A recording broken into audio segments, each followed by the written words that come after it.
welcome back once again, everybody, to the Super Reliable Studios and our continued non-stop live watch-on schedule for all things wrestling as we bring to you coverage tonight for TNA Impact Live from Irvine, California. Welcome to the pre-show discussion as this will be the fallout from TNA Rebellion. Hello, everybody, and welcome back once again. You know this is Noah Foster, Renegade Wrestling JJ Williams this time, for we are simply we're again, it's simple. It's the Renegade. There's not a name necessarily for us. We're just two people that You're love pro simply wrestling. tired. We're simply Yeah, reliable, but you're simply tired. This is yeah, this is a little bit later than you normally do a watch along on a weeknight, bruv. yeah. Especially on a non-Friday, considering I got a doctor's appointment in the morning. But hey, it's if he's Mr. Reliable, I'm Mr. Nonstop when it comes to being the virtual hot seat. But still, thank you, JJ, for that. Because yeah, I just No woke up from a worries. nap. And it's good to see, of course, those that are watching along here in the chat, like Rockin' Ropes. What's up, brother? DJ, good to see you. And shout out to those that are tuning in. Please like, subscribe, comment, tell a friend. If you want to dictate the conversation, super chatter, PayPal the passions is as simple as that. Well, JJ, here we are once again from your neck of the woods, California. Impact Live, the fallout from another crazy pay-per-view. Of course, they crowned brand new champions. We saw champions retain. We saw somebody cross the line and whoop that trick. Will he show up tonight? That remains to be seen. A king was not crowned, but a new TNA knockout was signed. And it may not be the only first-time appearance we get here tonight. As again, special starts on 10 Standard Time. This show's live. I got 11 minutes exactly on my TNA Plus before we kick things into full gear. No pun intended. But how you feel about tonight's edition of TNA Impact Live? I'm feeling good. I'm feeling good. I'm watching on Access, so for me, they're actually replaying TNA Unbreakable from Vegas. And it's the main event right now, the triple threat to crown the inaugural international champion. But I'm looking forward to this show, man. Like, I'm always hyped when professional wrestling comes to my neck of the woods, and it doesn't matter what brand it is, whether it's TNA, AEW, WWE, NXT. GCW was going to be doing a show on Saturday from LA. Unfortunately, it runs at the same time that we're going to be doing shenanigans. So we had to not do that in order to do shenanigans. But I always love when wrestling comes to my neck of the woods, man. It makes me feel good to see that the companies recognize us as still a major market. And Los Angeles is never going to be minor. But at the same time, you think about it and like back in the day, WWE would come here once, maybe twice a year. TNA prior to Rebellion hadn't done a show out here for like 16 years. AEW was coming out here pretty frequently, but still maybe once, twice a year. And like this year, we had the Raw Netflix debut. We had WrestleMania in Vegas, which may as well be an extension of Southern California because it's literally 4 hours from LA to Vegas. Like, it's closer to go from California to Vegas than from Los Angeles to San Francisco. Put that in perspective, folks, in case you don't drive or you want to try a Google Maps Street View Yeah, watch along. You also have Revolution, of course, as well. yeah. I was gonna say we had Revolution, we got Rebellion. We're getting these TV tapings. We're getting When Worlds Collide. We're getting Money in the Bank. We're getting Survivor Series in San Diego at the end of the year. California. We might get AEW out here again come the end of the year since they hit us up so early in the year. It's a great year. Like I said, we had GCW coming out here this weekend. Prestige comes out here a few times a year. They're primarily out of Oregon, but they come to California, it seems like every other month or at least once a quarter.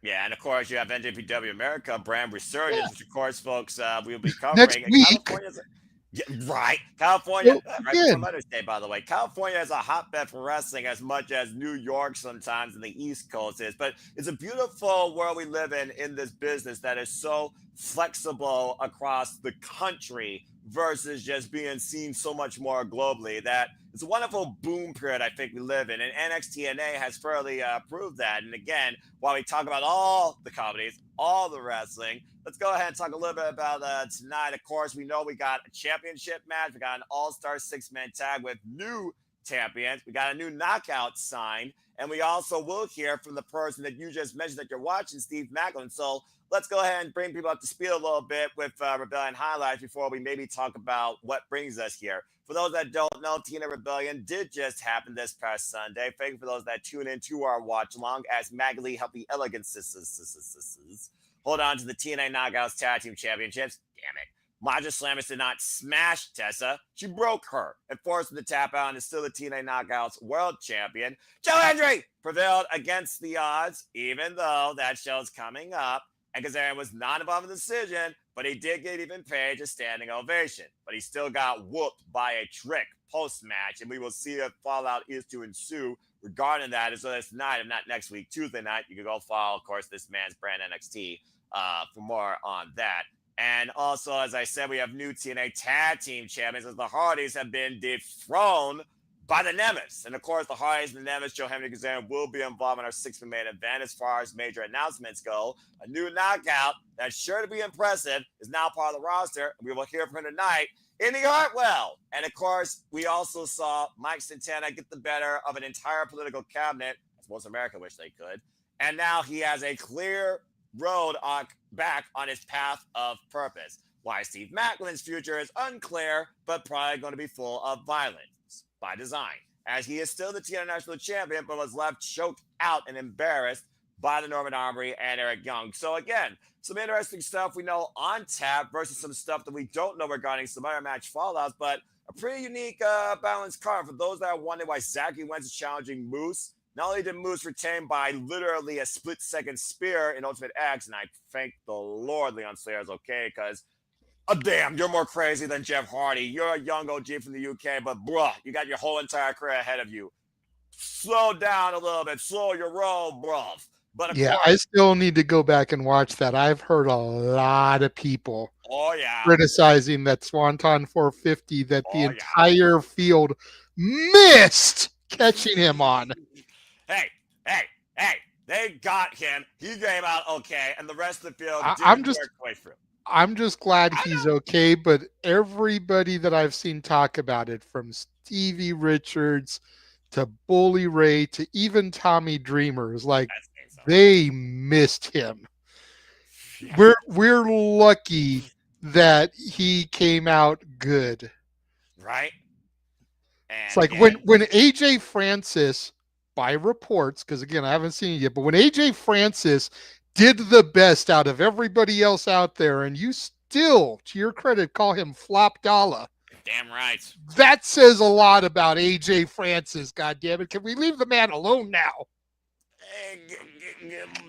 If Casey he's Navarro, good enough that he's wrestling tonight, and AJ is going to be out there while the man is wrestling. Like, can we leave the man alone now? All right, Britney Spears YouTube child, calm down, all right? Maybe I will leave him alone if Casey Navarro beats Lee on Saturday night, because to your point, Flop Dollar will be in Casey Navarro's corner, as all six men did impress. But not only that, Moose worked double duty on behalf of JDC due to travel issues, and Zachary Wentz, with a little bit of degenerative help, thanks to one Sean Waltman, he pinned the X Division champion. So now he has a chance to become a two-time X Division champion tonight, which of course leads us to one of our marquee matches. We talked about before how the system, JJ, is right now trying to once again, how many times does the system need a freaking reboot before it goes into beta, alpha, and actually works, dadgummit? It's getting kind of ridiculous.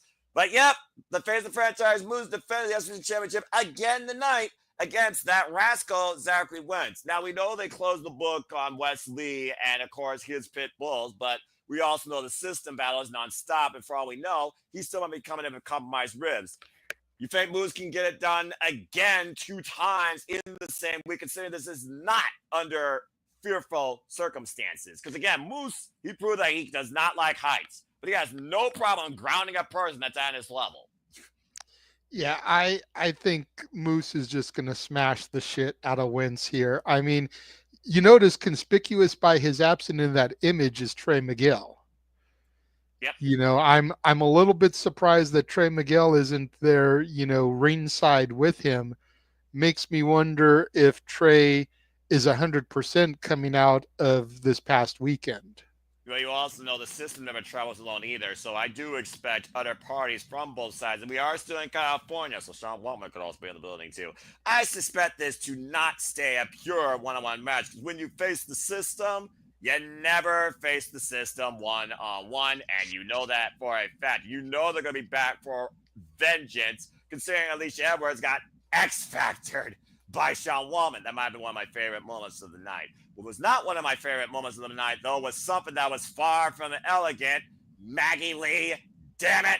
And of course, we'll see tonight if Spitfire gets a little bit of revenge. As in knockouts action, we have Maggie Lee taking on Jody Frecht. Of course, Spitfire, the former TNA Knockouts World Tag Team Champions. And of course, they were involved in the decision, which probably puts them at the back of the line. DJ Mutt King, good to see you. Ray J's World, it's good to see you as well.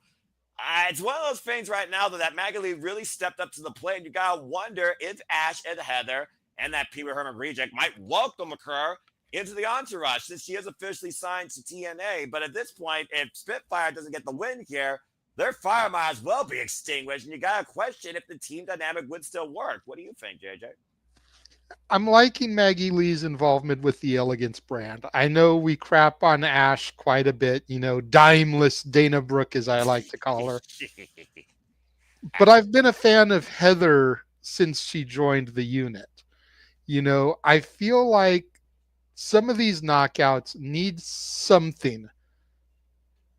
Something! I'm somewhat awake. To really stand out in the division, and Heather needed something, and I think Maggie needs it too. And I think her being associated with the Elegant brand will really help to bring that little bit extra out of her.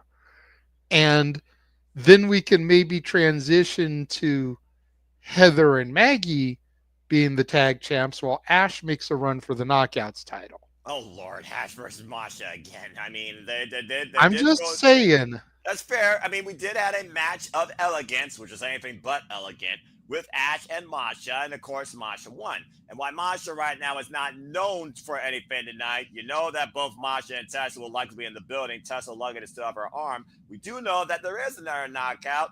It's everyone's favorite, Indy Hartwell. We will hear from the newest signing to the TNA Knockouts division tonight, and I gotta wonder, considering how long it's been since TNA's gone down under, Indy Hartwell is going to have huge aspirations to challenge for the TNA Knockouts World Championship. And Masha right now, you wonder if she might be vulnerable enough for Indy Hartwell to call out and pursue. That's fair, but we were talking a little bit backstage before we came on the air, and I wonder if Indy Hartwell isn't the only new knockout to debut tonight, because it's something we've talked about for a minute here. A certain independent wrestler that we follow turns 18 years old today, which means she is now legal to sign with a company. And she just so happened to post on her X account a picture of her at a Disney park wearing a Happy Birthday Disney button. Now, there's many Disney parks out there. She lives in Florida. Clearly, there's Disney World. But there's also the OG Disneyland out here in Orange County, which is where TNA is tonight.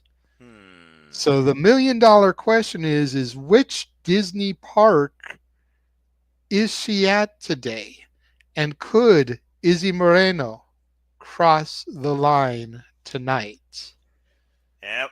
We'll find out here shortly as we get ready for the live feed to transition here shortly. For those that are on TNA Plus, like you probably still have a black screen while he, of course, gets ready on Access TV. And I have a highlight package right now from Rebellion. Yeah, I'm probably going to get that too, because that's usually how they hype things up. And of course, the other major thing, not only is Izzy Moreno's birthday, but it's also the birthday, of course, of Joe Hendry! And of course, name and he appears. I believe in Joe Hendry. And of course, Joe Hendry, who still is definitely not coming in here at 100%. He will be in an all-star six-man tag, I imagine, main event with the former TNA Tag Team Champions, the Hardyz, as the Nemeth stole it. And your boy did not get crowned, but has one last chance to maybe prove a point why he should have been involved in a one-on-one championship interaction. Of course, Kazarian was not involved in the cover after being double A'd off the apron through a table, and even Page was sent off back to NXT with a standing ovation. But of course, to Ray J's fault, we saw at the end, particularly Jeff and Dattila did. Hope they had an incredible time there live, ringside behind the French commentators. Still can't believe that. Many a times you are caught on cameras, my friends. What up, Dwayne? Good to see you. He got whooped by a Trick. And we, of course, heard from Trick Williams this past Tuesday. He feels he's bigger than NXT. But now he has, looks like, another chance to pursue the NXT championship if he gets through a 20-man over the top of Battle Royal. But you do wonder if Trick will cross line again and focus on Joe Hendry's prize as well. And yeah, Dwayne, I'm getting the same thing. It does happen sometimes. So it's all good. So again, I'm still getting, I've got my typical highlight package. You may want to try going out and coming back in. Yeah, that's see if it's just a refresh issue. Yeah, it's probably a refresh issue. It's literally probably that, because sometimes TNA Plus does have that. You have to like go out of the event, go back in, or they could also be on delay. Again, we are starting late here. So again, while the TV feed might be going, they probably haven't fed it yet to TNA Plus, but good to know it's not just me. I was going to say, it just seems like it would be weird that I'm getting everything and you are not. So, well, yeah, but again, it's a different way they do it for the streaming service versus standard broadcast television. It is what it is. We'll figure it out, but it's all good. But yeah, so JJ, again, you and Jeff were crooning, praising. You were literally pontificating. You had premonitions of your boy being crowned, and he wasn't even involved in the decision. So, do you think Kazarian does not get the win here? More particularly, if he doesn't pin Joe Hendry, is he completely out of chances now for the TNA World Championship? This might literally be his last chance to put his name back in the hat. Well, that's a fair point. I mean, speaking of, we're starting the show off with Joe Hendry, the birthday boy. Happy birthday to everybody here at the Bren Center in UC Irvine seems to believe as the champion with a brand new t-shirt says, say his name and he appears, California, right across the middle. So now it looks like they're going the Austin 316 route, you know, Dallas 316, Vegas 316, Cleveland 316. Finally, The Rock has come back to Des Moines. Finally, The Rock has come back to Ashbury Park. Like, it looks like they're going that route with Joe Hendry now, and goddamn it, I want this shirt.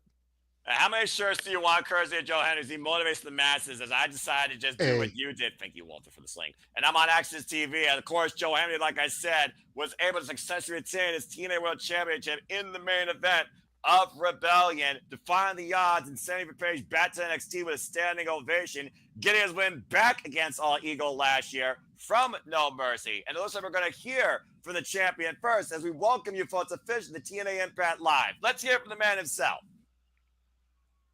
And did you, I know you don't usually scroll online, but did you see the video that TNA posted of all the superstars wishing Joe a happy birthday, doing the spin and then saying happy birthday, Joe Hendry? Yes. I liked the very end when Tessa did it and was like, maybe I'll come for my world championship. I was like, ooh, give me Tessa and Joe Hendry, goddammit. I like it. But let's go ahead and hear what's first on Joe Hendry's mic. Notice he's wearing the title on his left shoulder, by the way. Not the yes, right one. The other one is the one that has the heavy Kinesio tape. And by the way, again, for those that have not heard us and just clicked in, it is Joe Hendry's birthday. So if you want to celebrate Joe Hendry like the crowd is, please feel free to. That might be the most motivational birthday this whole year, JJ. I mean, that's fair. All right, let's see what he has to say. Living the dream. Because of all of you. Across the pond, only won the championship. But I got to face Randy Orton at WrestleMania. Yes, you fucking did. Still cannot believe I fucking called that. What is my life?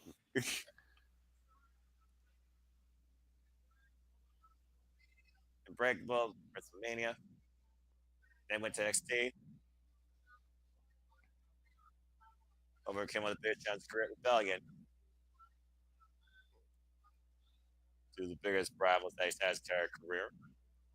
Ethan Page and Frankie Kazarian acknowledging how big of rivals they were. Show's getting better. Wasn't 100%, but it didn't matter. Because you already believe, I was able to believe in myself. And because of that, I am still TNA Wrestling World Heavyweight Champion. Damn right you are! I am so glad I stand with my boy because I believe. And shout out to Rage of Wrestling, Walter Cruz. Love you, brother. Again, take care. Stay strong as always. We'll see you back here soon here at Survival Studios. And subscribe to Rage of Wrestling and Back for Wrestling. They deserve the love. Yes. Get your rest. Figure things out. We'll see you for shenanigans on Saturday, bro. And there's the name that I was waiting for him to drop. Maybe. Should have an NXT. Trick was nowhere to be seen. Slater got jumped by Dark State. And those freaking Retribution fools show up. That's right. Retribution. That's my name for them. Good answer. I mean, I don't mind them. I actually kind of am digging what they're doing. I just need them to compete more. They need to establish themselves better. I definitely think two of them are taking those titles off of Hank and Tank. What the hell? Joe Hendry just called out Trick Williams to come out here to TNA Brett Live. What the? Are you kidding me? Whoop that Trick. No way. Oh, yeah, man. I like it. Oh, God. Oh, yeah, dog. What? He's going to pull a rock. He's coming in via satellite. Of course. That's what's up, Trick Willie. Your boy. You could go ahead and transcript him. No, I can barely hear it. I have it turned down too low. Go for it. Okay. Of course, Trick Williams also talks so fast, too. I'm still watching the show tonight. Especially you, Joe Hendry. Heard about your big main event. Or you got the Nemeth, the Hardyz, Kazarian. Sounds like a great opportunity for someone to get hurt. A little boob on your shoulder. Wish you the best luck, Joe. See you soon. Why do I feel like Joe Hendry and Trick Williams is going to happen some point before the end of the month?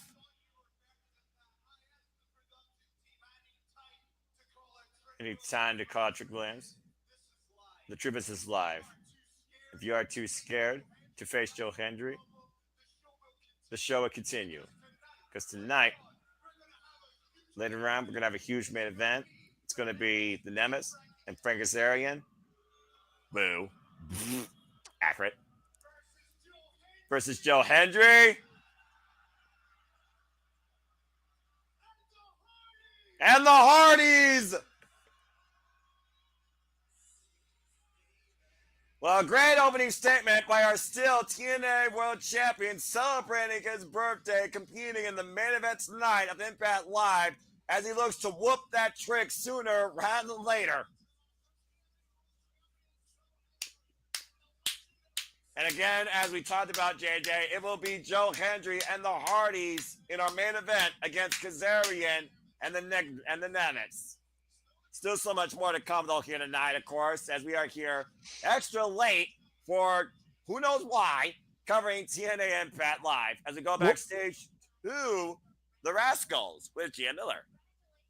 Well, like I was telling you before we came on the air, it's all a matter of SoCal. And traditionally, yeah, you get the 8 o'clock Eastern, 5 o'clock Pacific broadcast time, but 5 o'clock Pacific in Southern California is the heart of rush hour traffic. Fair enough. So trying to do a live show then, especially at a school in Orange County where you've got to deal with Angel Stadium traffic, Honda Center traffic, Disney traffic, you ain't messing around. So pushing it to 7 o'clock, 10 Eastern. I know it's a little later for y'all, but it definitely balances better for the SoCal drivers. Well, we'll see what the balance looks like tonight when it comes to the power and the operation of the X division, defined by no limits as the heavyweight champion Moose defends the title, of course. Again, Saturday Wednesday, we run down the card here again. We just heard Joe Hendry will be joining the Hardyz versus Frankie and the Nemeth. That will be our main event. You gotta wonder what the condition of Mike Santana is now after overcoming the cabinet of Mustafa Ali. Looking to get back on his path of purpose. I don't think there's no other obstacle. We'll look here for Mike Santana when we get back to TNA Impact Live as we go to commercial break. Fuck television. Well, I mean, again, Dwayne, I think they're having issues with the TNA Plus service. So, again, thank you, Walter. So, again, folks, you have Access TV. Follow them if you can. Otherwise, we're happy to be that blind conduit. Again, thank you all for tuning in to our coverage of TNA Impact Live, for continuing to follow us here at the Super Alba Studios for everything we do here across All Things Wrestling. Please like, subscribe, comment, and tell a friend. And again, it's good to see everybody. Dwayne, DJ, Logan, Ray J, Dwayne, Ray J. That just kind of like rolls off the tongue. Rock and Rolls, of course. We're saying about DJ. Ray J, DJ, JJ. Hey, everything's okay with everybody with a J. Everything is awesome. Well, everything is cool when you're part of a team. Everything is awesome. Not copyright. And again, tell me you get that reference, bro. I know you don't watch movies anymore, but tell me your little Ella has watched the Lego movie with you. She's watched the Lego movie, and I've heard her sing that a couple of times. All right. Again, my little Ella, if I don't know something, she knows something. There it is, twice. Well, you got one, I got one. Now we'll just let it die there for the night. Exactly. So. Unless the chat brings it up. No, it'll be on the chat next time to bring it up. We say that in context, not right now. But anyway, again, commercial break right now. And Dwayne says, because I believe in the Super Predicting Studios. Well, you know what? That might be a substandard of this, because, of course, the Predicting will be back, folks. Stay tuned for the next Predicting next week. It will be Backlash. That will be, of course, 10:30 p.m. Eastern Standard Time. Next week, Thursday night, WWE Backlash. Of course, we'll be covering that next week. And as it comes from St. Louis, Missouri, the home of the Viper, Randy Orton. And that'll be Saturday. Thank Christ we're on shows on a Saturday night, finally. Saturday, May 10th. Saturday. That's not copyright. Yeah, go figure. 1 week from tonight at almost this exact time, we'll be meeting up in the green room to get ready for Simply Predicting, as Impact will have gone off the air at that point. So, well, that will be easier for me to handle, because at least I'll be able to, be up and manage everything. I'm just saying, isn't it ironic? Because we're sitting here shilling next week in the same time.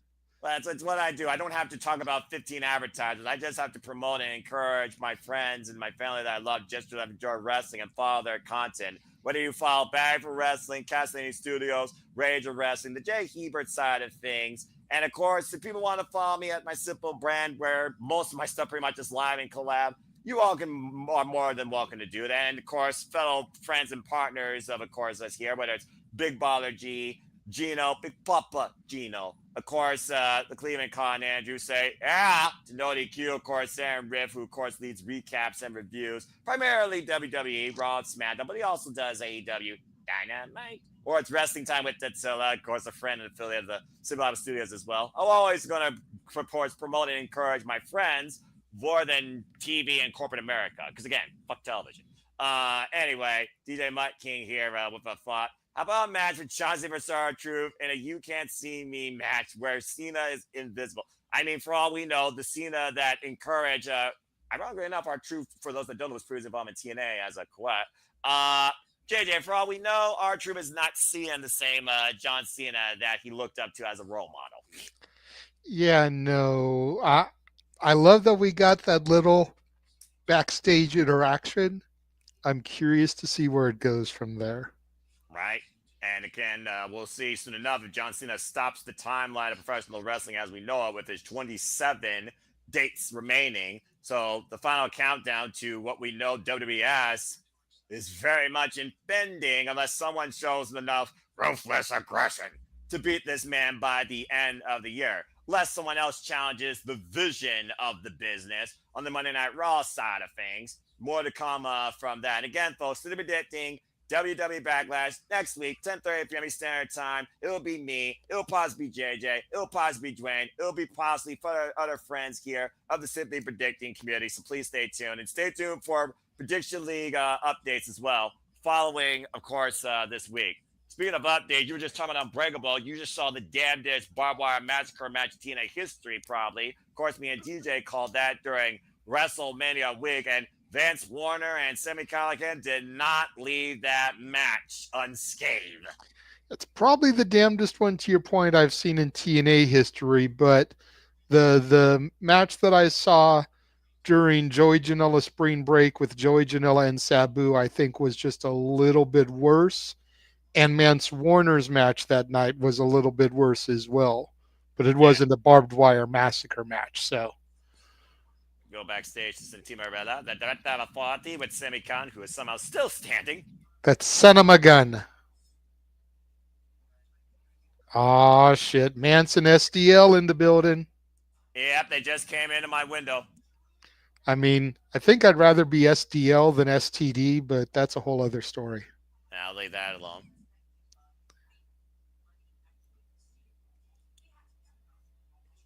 He had a Mr. Billion, which means she had Mr. Billion. Which means we didn't get paid. Now you're messing with my money. Shoot, this is SoCal, man. Playing with my money is like playing with my emotions, Smokey. I'm sure she was all I could for you. Because at Burger we did something special. The most brutal, violent, bloody match in TNA wrestling history. Says, even though I don't like you, I'll shake your hand like a man. Like a man. You're damn right. We earned that.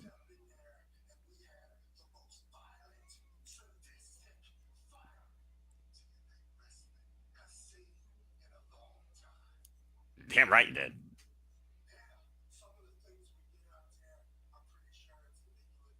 Sure says illegal on the streets. Even in California? I don't know. I mean, you guys are home to PWG. We are, but I mean, you know, I think about the scene in Last Action Hero where the villain comes to the real world, shoots a guy, and he's like, I just shot a man in cold blood, and nobody gives a shit. That's fair. And that's kind of how it is in SoCal. Like, how many people get killed and gang activity and drive-bys all the time? And it's like, no one cares. I mean, unless you happen to be related to the deceased, nobody really cares. And nobody cares. It's sad because we're so desensitized because it happens all the time out here. It's just like, it's another day. It's like, my baby died. My baby died. No, it was a Tuesday. Well, you talk about Tuesday. This man was able to survive Sunday. Falls Count Anywhere. Mike Santana, a man of the people, a realist father, walking victorious over Mustafa Ali after destroying him and his entire cabinet at Rebellion. Those are about to hear from Mike Santana, who proved how far he was willing to go, willing to sacrifice with his own rebellious attitude, spinning the block of Mustafa Ali one final time for the emphatic 1, 2, 3. Santana's supposed to be in action here tonight. Don't know who he's fighting. Probably some local enhancement talent. Well, Mike Santana, but it could be somebody I recognize from out here in the scene. About to say, yeah, you might recognize this person as we go, of course, down to Mackenzie Mitchell here for the introductions. Isaiah Moore. Nope, never heard of him. And I just got the Isaiah Moore graphic. I never heard about that guy either. Charles Schultz, it's good to see you. And also, I got to say, I mean, but I got to say for Mike Santana, it was probably a good day. It wasn't even in South Central LA. The races were underway. And what a schoolboy. Are you kidding me? Cover. Got a 2 count. Imagine, though, if this young prospect got a huge win over Mike Santana. Of course, Mike Santana driving on a huge, I would think, roller coaster momentum now, overcoming his own emotions and his own addictions, honestly, to beat Mustafa Ali this past Sunday. Well, I mean, we know this kid isn't going to beat Mike Santana, but the whole point is for him to get that early pinfall to give you the anything can happen any given Sunday. But he's still getting some great offense in here on the veteran. And again, just literally got outlined and shocked, though, with the freaking Deathfire driver. And Mike Santana with a high angle cannonball. You were saying he was getting some good work momentum, and then Mike Santana just stopped it down in his tracks. Now hoist him up. Sit out, power bomb, middle of the ring, shoulders down. That's a 3 count for Santana. I mean, short work, short payday for Mike Santana. Don't get paid by the hour, but for that little bit of time there, Isaiah was getting at least a little bit of offense in there. Mike was doing a good job selling for him, and then, had to do what he had to do to get this out of here. Well, you know how it usually goes, JJ. Oh, of course. And Mike Santana fired up here. Capacity crowd on hand here in Irvine, California. I've been in this venue before, the Bren Center at UC Irvine. When I used to work for Staff Pro, we'd go there sometimes and do basketball games, did a lot of graduations there for UC Irvine. Never did a wrestling show there before. But this is actually the last time TNA was in SoCal. They did a pay-per-view here at the Bren Center. I want to say it was Bound for Glory 2009. You might be right.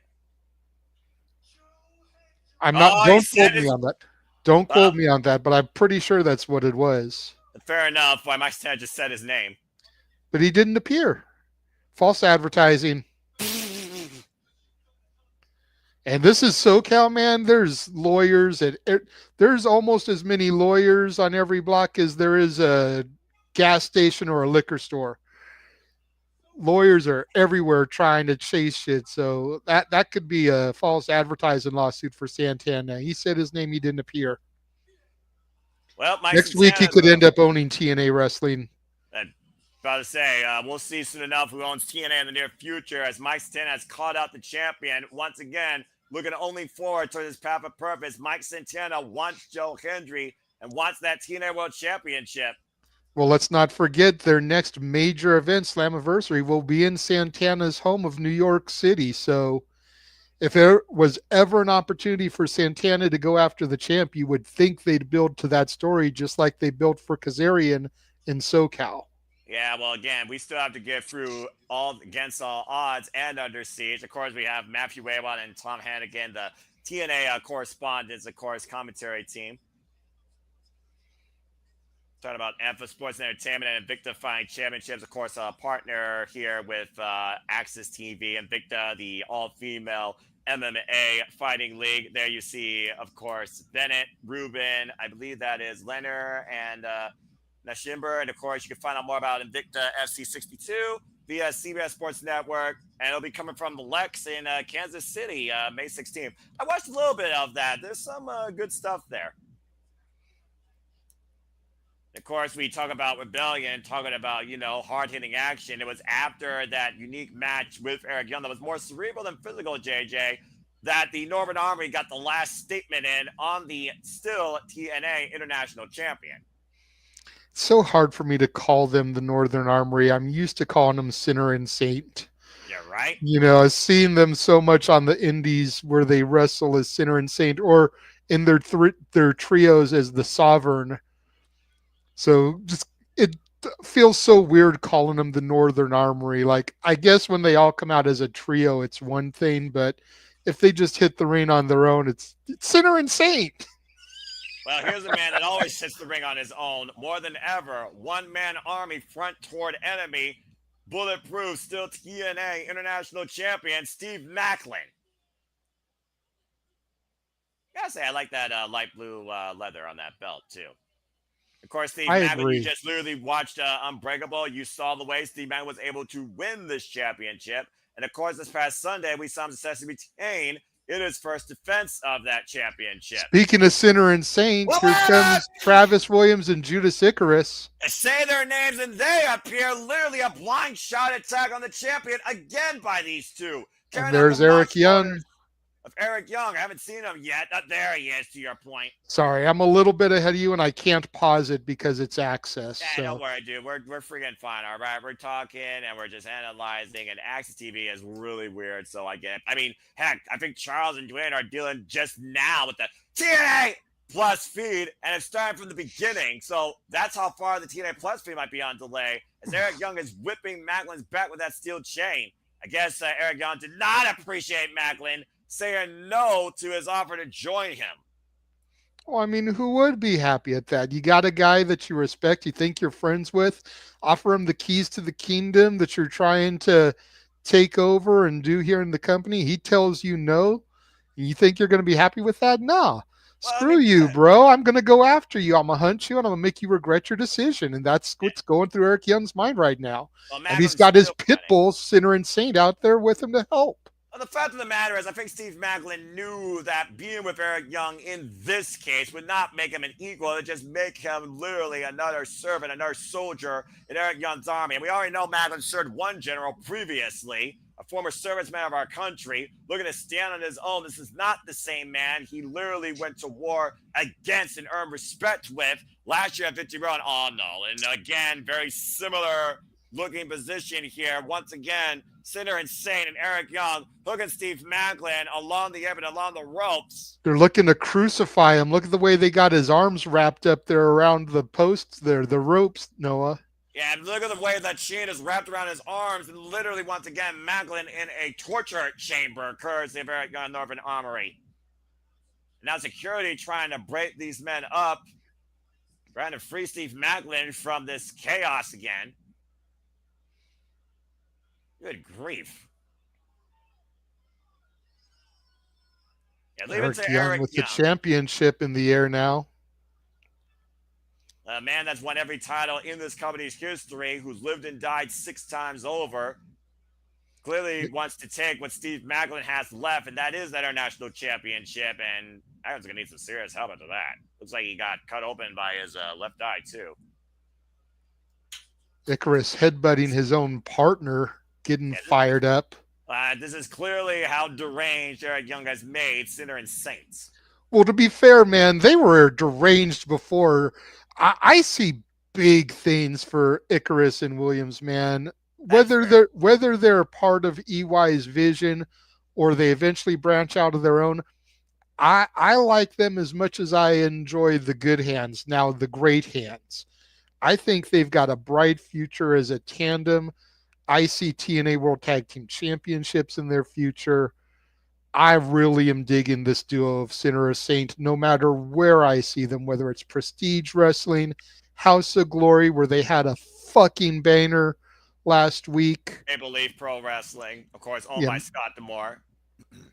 Seriously, like I recommend going back and watching that House of Glory show from last week. I forget what Isolation. Isolation.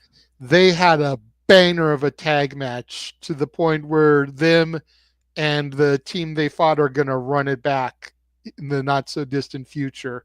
And speaking of House of Glory, Indy Hartwell will be there taking on Miyu Yamashita.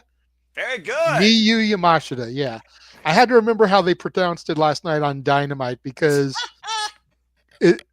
I kept wanting to say Yamashita, which at least I'm still not saying shit. Yamashita, but it's Yamashita. And I remembered the Miyu. I remembered easy because it's like me and you, Miyu. It's the last name, but Indy Miyu Yamashita, House of Glory, Waging War, Chicago next Friday, which we will be covering that. So Miyu Yamashita, of course, coming off last night's AEW Diamond against Timeless Tony Storm. Tony Storm could do no wrong. I never heard of a dance called the Spasm, but I guess that's what happened when you freaking rave with Jamie Hayter. Okay. Am I the only? I know you don't usually go for the cheesy spots, and I know you whatever with Timeless, but Miyu kicking Tony in the ass multiple times. Did you not pop for that? Was that not hilarious to you? Were you not entertained, Noah? Damn it, JJ, you fucking idiot. I've never seen more precision strikes to a derriere more effective in my life. Oh my gosh. Just saying. You're Like not women's wrong. women's I love wrestling women's right wrestling. now is at an all-time apex. Yes, it is everywhere, and I love it. And Oh my yeah, gosh. did you see the Ah, video that kick. Natty put out Yeah. for Kenzie? I can't wait You to know, watch that. dude, after Kenzie came into the dungeon, attacked Natty, he's like, Natalia is not coming, but Natty Neidhart is. I was like, Yeah. oh shit. Things got real for the Burke, real damn real, and I cannot wait to see that match. And of course, we'll talk more about that as we get closer. But yeah, of course, I now we wish know that was going to be on pay per view, man. I was it talking to should Jeff be, but about still, that the other day, and it's like Hard Times, Sam Hain, the anniversary show, the Crockett Cup should all right? be on pay per view, and then they can still chop them up and air them on their X's like they do the weekly program, and then all their other pay per view tapings can just air on X chopped up. But those four should be on pay per view. I agree, but That way again, we can do watch alongs like this as it happens and not have to worry about tape delay. right? You know, ROW is doing that. They do their glory shows. They air on Title Match Network as a full thing, and then they take the glory show and chop them up into like 40-minute episodes that air in the Texas area for their weekly television to build up to their pay-per-view each month. Well, And it's like seriously. that's what NWA should be doing. Well, maybe they'll figure it out eventually. Who knows? NWA again, they're their Come own on, little Billy. bubble now, literally on the space of X. Okay, so Seriously, but at like least they're alive. I But think I seriously, think Billy's issue is that he doesn't think people will pay AEW pay-per-view prices for an NWA pay-per-view, and they won't. But if you unfortunately, offer it for $15, $20, people will probably buy that. and a lot of other companies actually do that, as we talk about on Triller and title match, as Steve Morales confronting Young and Sinner and Saint. What was that about? He doesn't want a chain.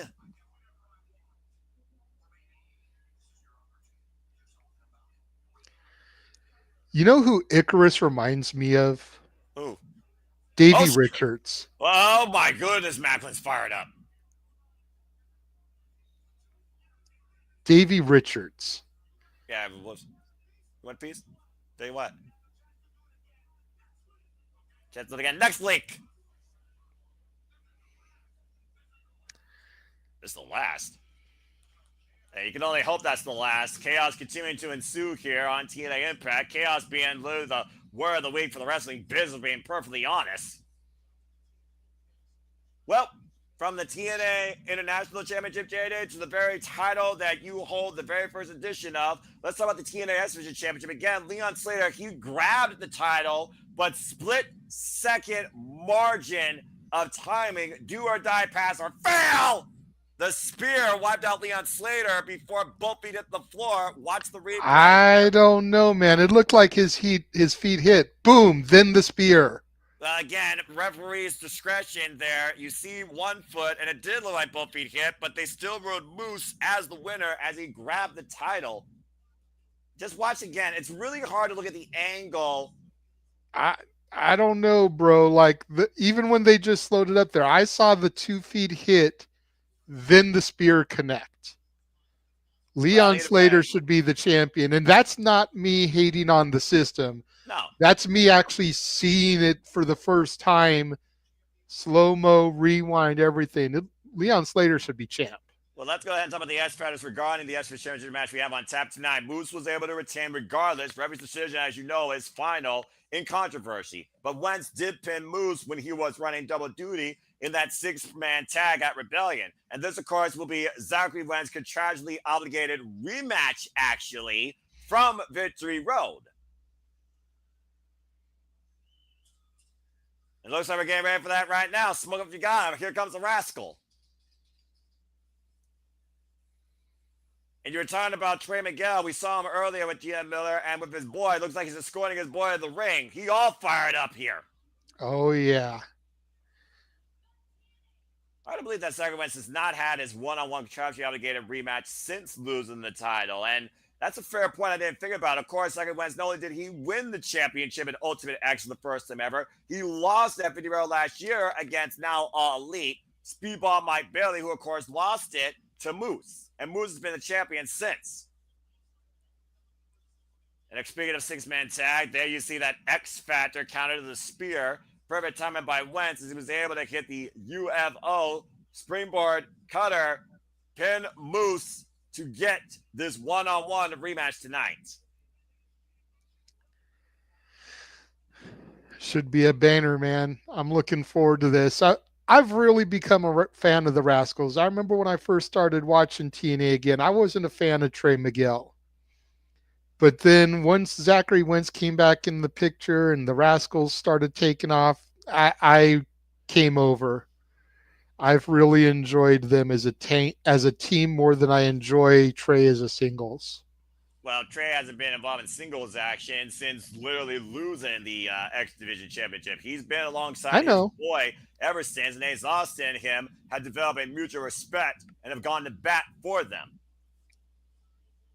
And they might need Ace Austin tonight, considering that cheat code Alicia Edwards is here in Moose's corner. At one point, Moose almost had Alicia climb for the championship for him.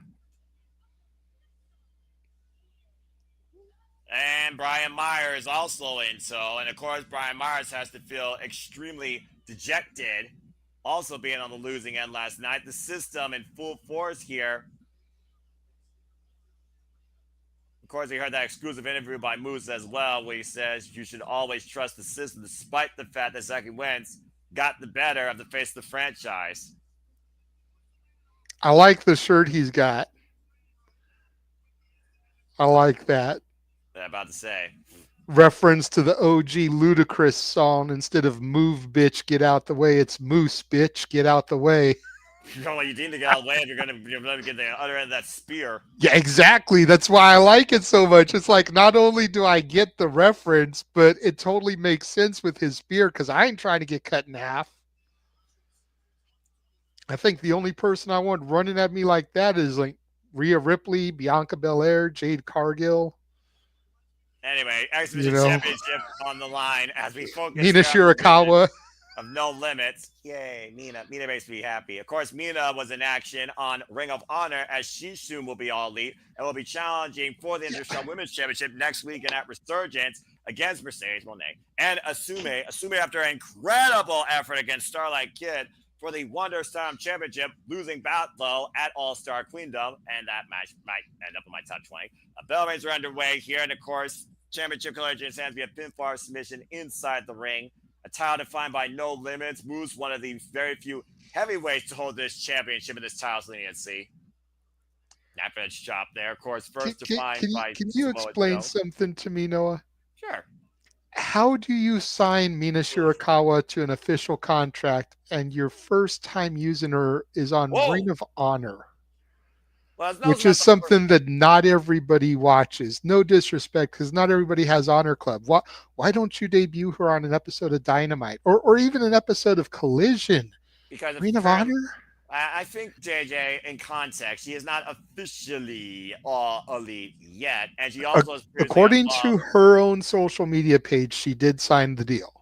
All right, well, until we see the graphic, that's all I'm going to say about that. And also, fair enough. The first time we saw her in Ring of Honor, as originally we saw her in that all-6-woman Stardom showcase tag that brought her to the States in the first place. It just seems silly to me. You know, you bring over somebody with the name of Mina Shirakawa, and the first time you use her as a contracted star for your company is Ring of Honor Television.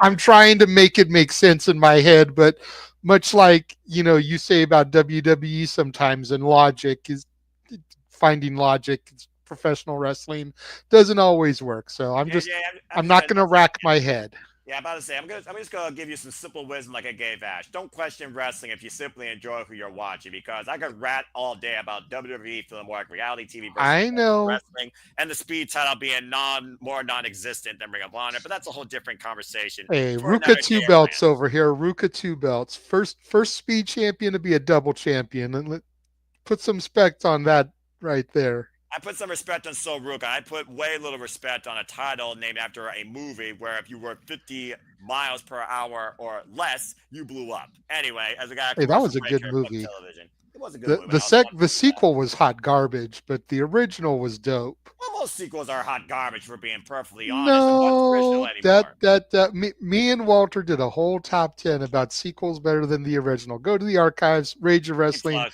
Casa de 18 Studios, Cheap check plug. that out. But A cheap plug. If you're no, for those that don't know, here at the Suburban Studios, it's not as plain and simple as calling wrestling. It engages in conversations and pop culture where, absolutely. at the end of the day, F streaming, F pop culture, I simply look at professional wrestling for the love and the joy of the competition of the business, which is why Stardom Absolutely. and Joshi's are my strongest form in Japanese. And we're not just wrestling, to your point. We've got Simply Reliable Gaming, we've Yeah. got Renegades reviews, Yup. we've got the music content coming back, we got the top tens. There's so much content going around here in the studios. So just be Bonkers. on the lookout for all of it, because All the content. absolutely. And again, like I said, folks. But do you think Mina ahead. Shirakawa potentially could walk away from Resurgence in Ontario, California, the New Japan Strong Women's Champion? Yes, I do. I want it to happen sincerely. Now, whether we want it to happen or not is irrelevant. We got to also keep in mind the streak that Mercedes has been on. Is it the first piece of the puzzle to fall for Mercedes? Well, could Athena get involved and cost her the title? Well, for those that don't know, as I follow Joshi Pro Wrestling, of course, Michael Satomura just recently retired. Arigato. Figure to the career of the final boss. You know who you are. The real final boss. A professional. You're damn fucking right. A professional wrestling. Thank you, Michael Satomura. Arigato. Anyway, what was I saying? Oh, yeah. Well, I did just, of course, watch All-Star Dream Queendom. That arguably might be my show of the year right now. Don't at me. And after 2 years of incredible growth and strength and 14 years of what she felt she was growing and leading, Mayu Iwatani finally lost the IWGP Women's Championship to Suri of God's Eye and has left Stardom for Rosie Ogawa's promotion, Marigold. Of course, getting her number based on her birthday, February 19th, as Mayu Iwatani is now back with Rosie Ogawa and seems happier than ever to be in Fields of Marigold. Very looking forward to what she's got ahead of her. She faces Nane Takahashi, who's retiring also here. A lot of great Joshi's retiring. Dadgum, Ten Nakano's done. But anyway, it's not too far-fetched to see a streak end after an indefinite period of time and for there to be a domino effect. And again, she is Monet 3 belt. She, of course, holds the undisputed British Women's Heavyweight Championship after a great match against Kanji most recently. And she is still the TBS champion. And we know now at Double or Nothing it will be Mercedes Monet versus Jamie Hayter. I'm a hater. At Double or Nothing, where the winner faces Timeless Tony Storm at All in Texas for the AW Women's World Championship. So, yeah, I think that this would be a nice way to be the first domino to fall in this puzzle. But to your point, whether it's Rev Pro, whether it's New Japan, whether it's New Japan America, whether it's Stardom, whether it's AEW, whether it's HOG, Mercedes Monet's been undefeated since coming back from injury. We are back here on TNA Impact to see if someone can finally break the face of the franchise for the TNA X Division Championship. Nasty fall, as you see on the replay there, from the apron to the floor. And JJ Silence speaks volumes that I just probably riled his brain with how much history I just wrote down with starting his Mayu Iwatani. We got back here with a title that he can tell you all the history about, held by his boyfriend Kazarian 6 times. Of course, he will be involved in the main event. Nice handspring knee strike there, rock in the face of the franchise. Of course, the X Division. Y'all good, JJ? Yeah, just thought I heard some knocking at my door, but it's the front door, so. I just want to make sure you're all right, bro. No, I'm good. Yeah. I'm good. To sum up your question, though, as I did my own dissertation, I don't have a doctorate in wrestling, but people might think I do. Yes, I think streaks are meant to end. I think that the Interstromers Championship could be the first domino, and honestly should be the first domino to fall out of the CEO's portfolio. And I'm hoping it is too, because I feel like it could be a great downward spiral. To your point, have Athena cost her the title here. Then go into Double or Nothing, the finals of the Owen, have Athena cost her the Owen finals. That way you've got a little bit more interaction with Athena and Mercedes to build towards All In Texas. Phenomenal match with Athena and Mercedes, by the way, during the ON, which was just took down clutch wrestling awareness by Monet to beat the Fallen Gods in advance. Here's the cover for Wentz. Gets a 2 count off a great moonsault combination out of the corner and follow-up. I just got done watching Kota Ibushi and Tetsuya Naito earlier today, too. Speaking of other men leaving the business, as far as I know, Tetsuya Naito and Bushi New Japan Pro Wrestling, they are done with that company after this weekend in Dontaku. So again, everything in this business is changing so much. Why women's wrestling is evolving, the new guard is starting to lead everywhere. Oh my God, what a pop-up power bomb. And a cover by Moose at the far later. It's in, gets a 2 count. How the hell did Wentz kick out of that? Instinct. Take another look at this replay, JJ, and look at the height and impact, pun intended. Absolutely. To your point, Wentz somehow is still alive here in this X Division Championship match. And that's a fair shout out to, of course, Supercar of Honor. There's a cover roll up, 2 count. We'll be coming up in July. Of course, we'll be covering that as well.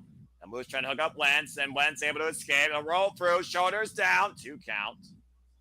But somehow Moose is still in it. Pump kick rocks Wentz. This giant freaking the agility of Moose there, jumping up to the top rope, hitting that cross body, and then kip up.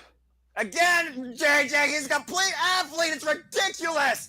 Oh, the right? Roswell, Code Red to win the title. Kick out at 2.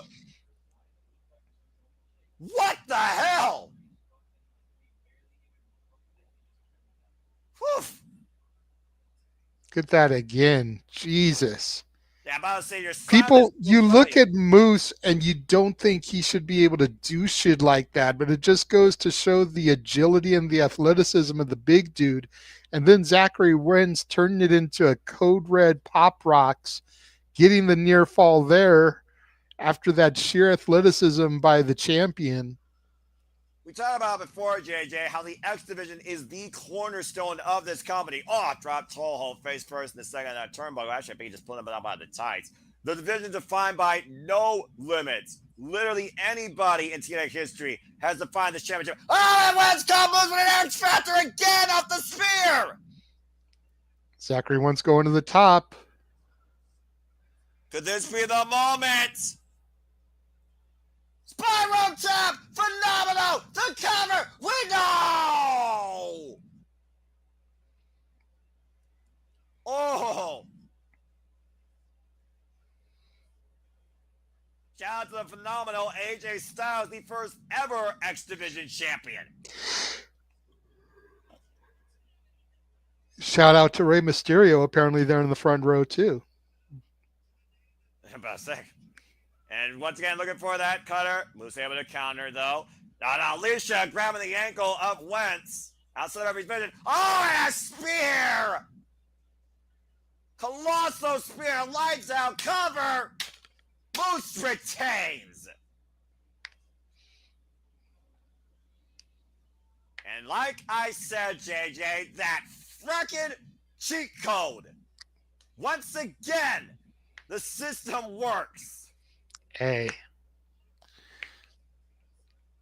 What a match, though. Seriously, an incredible effort by Wentz, but Moose is still not only the face of the franchise, but the face of the X Division. Another self-defense for the 220-plus day reigning X Division champion.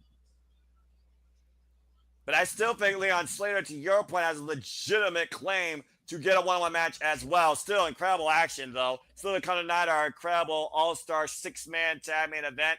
The Nemeth, the new TNA tag team champions, and Frankie Kazarian take on Joe Hendry and the Hardyz. We also have knockouts action. Of course, Jody Fred of Spitfire with Danny Luna will take on Maggie Lee. Whether or not she's elegant remains to be seen. We'll also hear from Cody Deaner, and we'll see what he has to say or what he might have the people choose. Up next here on Impact Wrestling. Stay tuned to the Impact of this commercial break. Fuck television.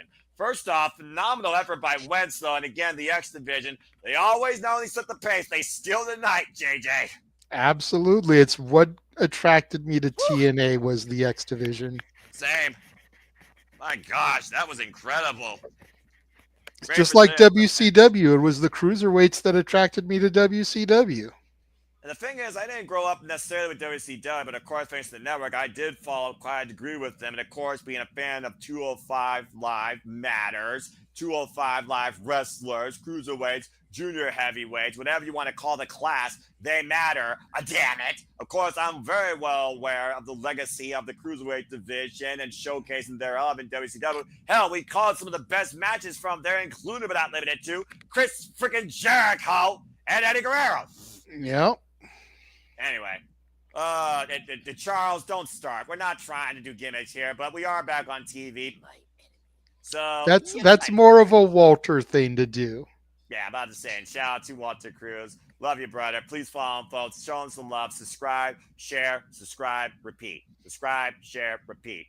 Do it today. Rage with Wrestling. And of course, support the newest member of the family and her genesis of her YouTube content creativity, where of course she always balances her priorities with her passions. As a lifelong fan of New Japan Pro Wrestling, our Canadian friend, Ash. Ash, follow her, Bad for Wrestling. Don't be a dickhead. Be a young punk. Subscribe today, Bad for Wrestling. Well, again, JJ, I mean, at this point, you do wonder, though, as long as the system works in Moose's favor, is anyone going to be able to take the X-Division Championship from him? That's fair. I mean, it's going to take a special person to be able to dethrone Moose. The question is who has it in them to be that guy? That intangible quality that can actually beat the system. And again, Red Hat action still to come here. Of course, we still got to hear from Eddie Hartwell. We have our six-man all-star. We got Casey Navarro versus Leon Slater. And we'll see if Leon Slater can maybe bounce his way back towards the next division championship match against Moose. Because I think if anyone deserves a 1-1 match now, it's the young OG from the UK. And of course, we have that six-man main event to come up as well. I do wonder if we're going to hear from the TNA Knockouts World Champion, Masha Slamovich, or Tessa Blanchard, considering Tessa just ate her first loss in TNA since returning. Maybe not tonight. Maybe tomorrow night when they do all the tapings, all the Impact tapings. Damn it! To get it to Under Siege. You know, that's fair. And I do think that Tessa Blanchard is far from done with Masha Slamovich, considering how much Masha beat that diamond on one leg. No, they could not. I mean, again, I don't dictate the business, and 3 letters don't define me. There are companies that bring out an absolute exuberance of passion higher than others in me. That's what it means to be a fan. But whatever happens, happens. That being said, we have seen Master P, of course, House of Glory owner, show up in AEW. Seal Fatu, of course, I've seen literally in my section when I was live last year at SummerSlam. But he also is still the House of Glory champion, but he also has been involved in reality of wrestling. Of course, I follow all the wrestling anytime I can, 6 days out of the week. I need to get back into gaming, though, so maybe I'll finally shut down a little bit on the wrestling now that I'm on a summer schedule, because I have afternoons now and I'm kind of going stir crazy. Is that normal? Probably. Maybe not. Yeah, a little bit. Again, it just depends on what you're used to. Like for me, I can be doing nothing and not go stir crazy. I like it. Well, but there's some people that have to like move, do something. No. So if that's you, I totally get it. I mean, I've gotten more fond of resting as of late, and I think it has helped me better with my mind and my body. I'm sure the cardiologist will talk more about that tomorrow. See what the hell this consultation. I'll be glad when it's freaking over, dadgummit. But yeah, I gotta get back into some new video games, even if they are $60 or $70. Sometimes being frugal could be your greatest downfall to your own self-growth and entertainment. But that's a whole different TNA injury report presented by Bioflex. Well, I'm sure Rebellion, not everybody came out unscathed. Let's go ahead and hear what the injury report is, JJ. Well, apparently Joe Hendry's shoulder status has been cleared. Good to know. But again, we talk about that rotator cuff that's been an issue. It's constantly under medical surveillance.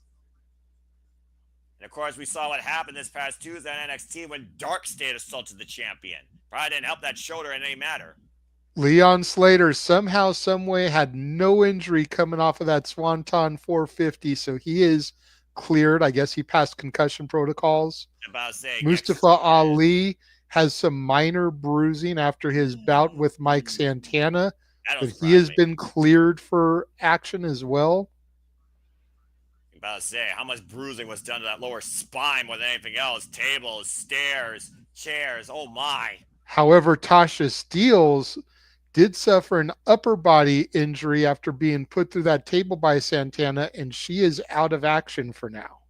Well, considering that table literally was braced up against that steel entrance walkway, that don't surprise me one bit. Tasha Steelz, I think, had the worst bump that entire night.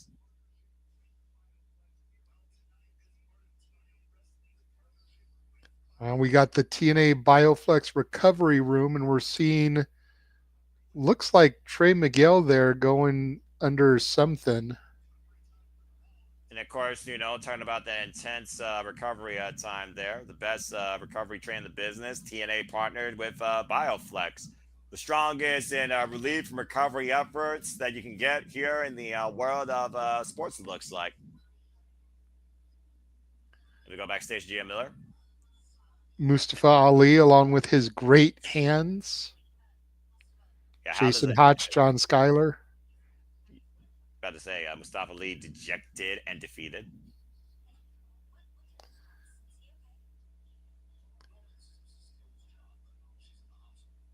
Steel's in the hospital. So he's going to speak on behalf. Oh boy. Evidence Saints Rebellion. Nobody knows that man's capable of. In order to create something great, sometimes you have to destroy everything. That's exactly what he's going to do. Wait, what? Wait, to create something great, sometimes you have to destroy everything. What the hell does that mean? We'll find out soon enough here, I'm sure.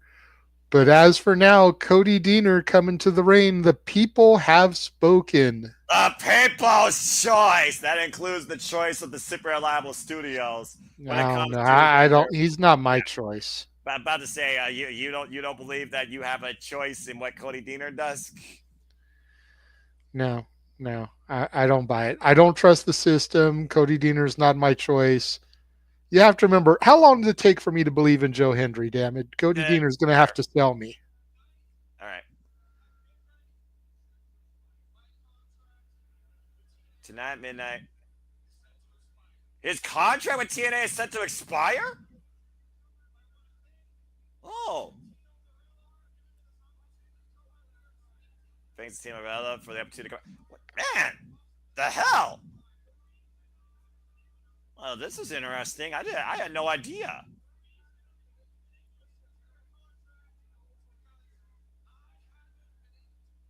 Reason he hasn't been able to secure a contract because he hasn't been able to win a match for over a year. Damn. Been that long of a losing streak. Winning is not always about pinfalls. What chance?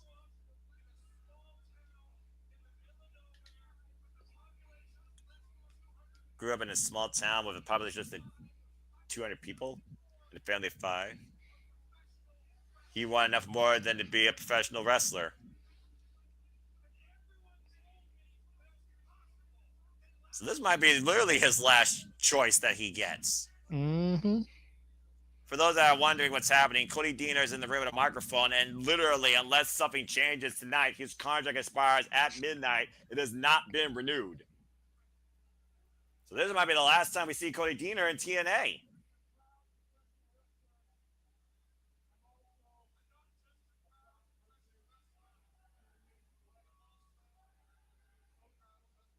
Proud husband, to amazing wife.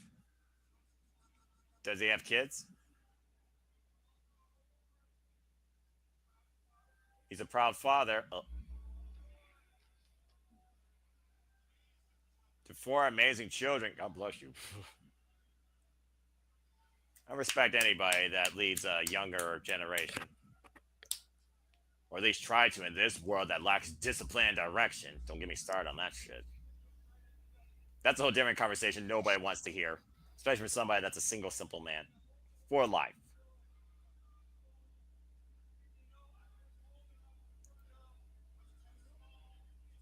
Too small, too skinny. He was told all that. Gee, where have I heard this before?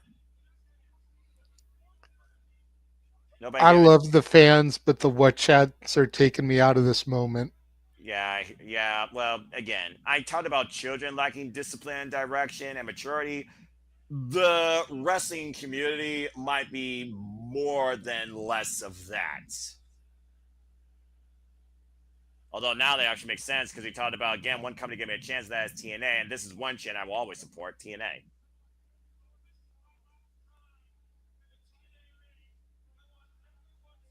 So this is last time in the TNA ring.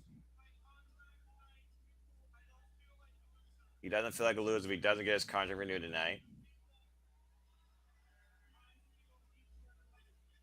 In front of all you people, I feel like a winner. Thank you, each and every one of you. Well, that's a hell of a set. Wait a second. That son of a gun, Santino Marella, is coming out. Director of Authority. Been a very busy night once again for Santino Marella.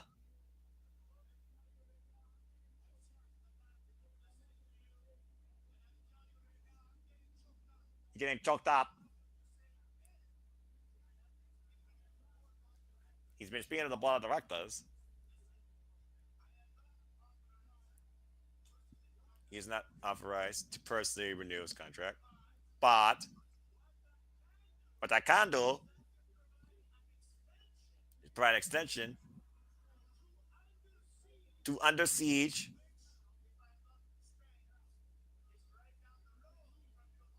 Which is right down the road from your hometown.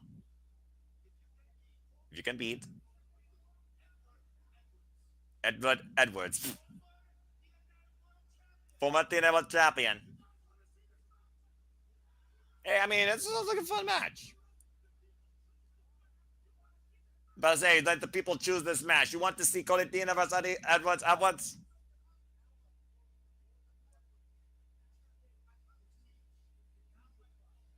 If you can beat a former TNA champion Under Siege, he can go to the board and plead a case to renew his contract.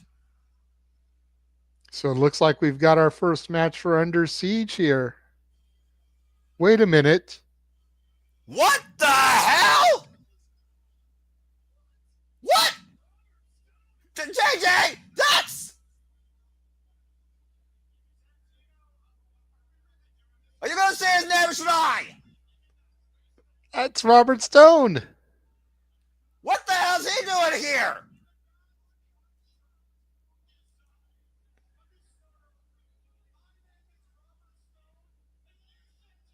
Santino's under review.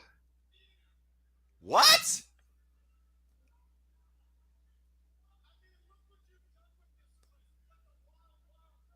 Favoritism, nepotism. The hell? TNA needs a leader, someone with a history here.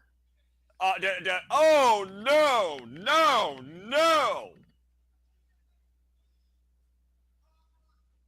To hell with you, we do. Since I'm my only favorite of 40 right now in the business.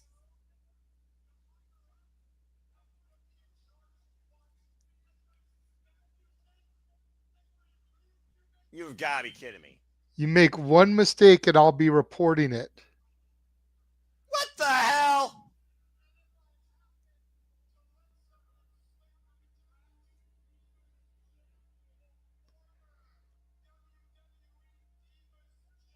Oh, Jesus Christ. That's Alicia Fox.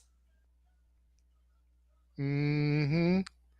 The Deputy Director of Authority. I think I'm officially going to move away from Thursdays because I officially think I've lost my shit. I thought that was Alicia Fox coming out, but I'm like, wait a minute. I was waiting for you to mention your freaking nerd from NXT and this crazy vixen. What the fuck? Are you trying to ruin what TNA already has tried to create with Santino? What the fuck? Look. Hold that time out for a second, Noah. Calm yourself. Let me try to pontificate here for just a second. Okay, number one, Robert Stone. history with TNA. So I'm not entirely mad at this decision here. Victoria Crawford, the former Alicia Fox. I can't stand Alicia Fox. I have heat with Alicia Fox like I have heat with Candice LeRae, like I have heat with the Young Bucks.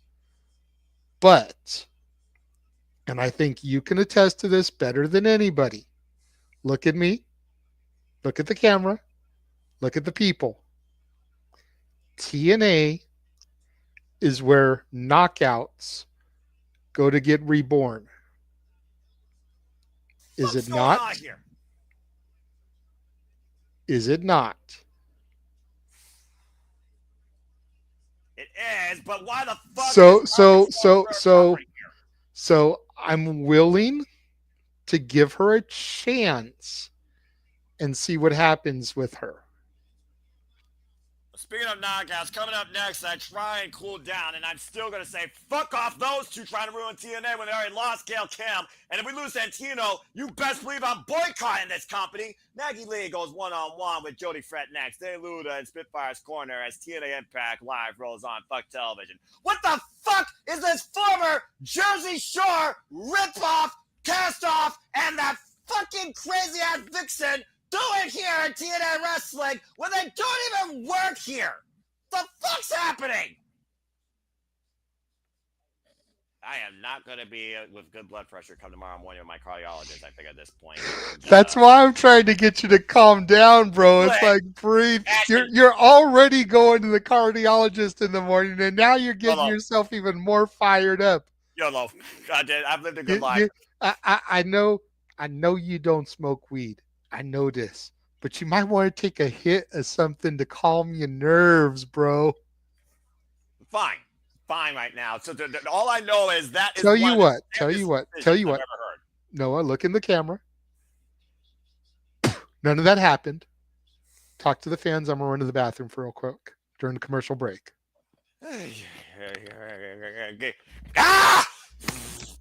Anyway, again, thank you all for tuning in so far as I try and decompress here. Robert Stone, former X-Division champion, you can believe it or not, who used to literally do nothing but fist bump, and that crazy-ass Vixen Alicia Fox. Victoria Crawford are officially now deputies and authorities and putting Santimorella and his authority under review with TNA management. So for all we know, we might live in a world where TNA is ran by Robert Stone and Victoria Crawford. God forbid, what a freaking downgrade from Gail Kim. But anyway, thank you all for tuning in to our coverage here at TNA Impact Live. Hope you're enjoying the conversation, reactions. We're on a commercial break right now. And it looks like Cody Deaner, his contract might literally be not renewed, but he has one last chance to probably become part of TNA Impact again too, as it looks like he will get a one-on-one match with Eddie Edwards, former TNA World Champion at Under Siege. If he can beat him, then Team Marvella can take that win up to review for the board to see if Cody Deaner can stay with TNA Impact. As TNA Impact Live continues, so far we now see Robert Stone cross the line, I guess because he couldn't freaking get a job in Evolve thanks to Prime Minister Stevie Turner, who's doing a good job, by the way. I guess now Robert Stone's trying to take over this place, considering Evan Reigns been running NXT quite proficiently. But again, we will see what happens here soon enough. And Charles, you're absolutely right. This is fucking insanity. And it does make me wonder, is Santimarella's contract is coming up itself, and is this a way they might write him off? All I know is that if this authority's in TNA, I don't know if I'm going to start watching the TV product. And again, the jury is still out, and different passions happen based on different reactions and perceptions. You're not wrong there, Safet. And Charles, you might be on to something. So we'll find out soon enough. As again, we're on a commercial break right now. We still have yet to hear from Indy Harwood, the newest signing to the TNA Knockouts division. We got Maggie Lee in one-on-one action here. And as we heard, Mustafa Ali is looking to destroy everything to build something new. I have no idea what that means. Political campaign propaganda 101. Almost sounds like Salt in the Earth, but a whole different way. So we'll find out soon enough what that means. As JD's back here, we're still on commercial. Again, I don't know if I said it because I was so furious. Still a little bit steamed. Again, fuck television. Fuck that authority if that's the friggin' direction they're going. But again, you know what though? I mean, look. I'm trying to make this make as much sense as possible in my mind. We know I know. there's WWE TNA crossovers happening. What's her name has been kind of handed the reins of Evolve, and Robert Stone was kind of feeling jealous about it. And as we see Ariana Grace, Santino, Victoria, and Robert Stone here backstage. And now, to your point, here's Tessa. Oh boy.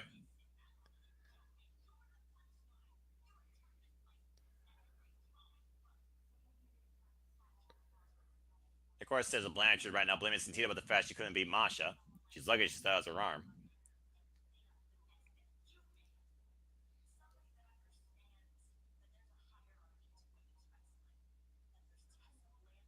There's a Blanchard might be even more obnoxious than these two, but at least she has no authority.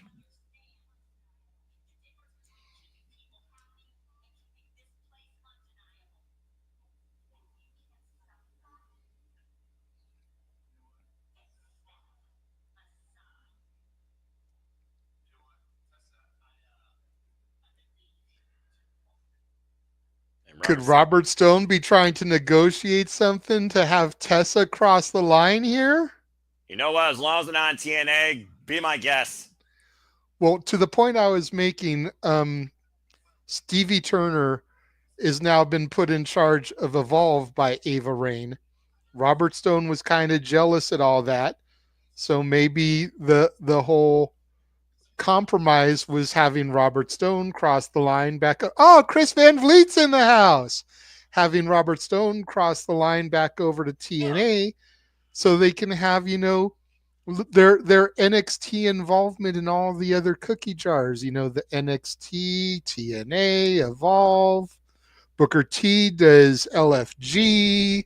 He's commentator on NXT. So there's eyes from NXT in all the partnerships to be able to try and bring more talent over for the crossover.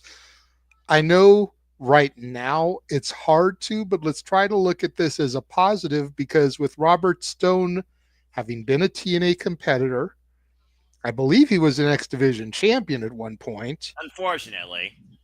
Okay, well, let's not say unfortunately, but having been a TNA competitor, former X Division champion, can be a set of eyes on the company now.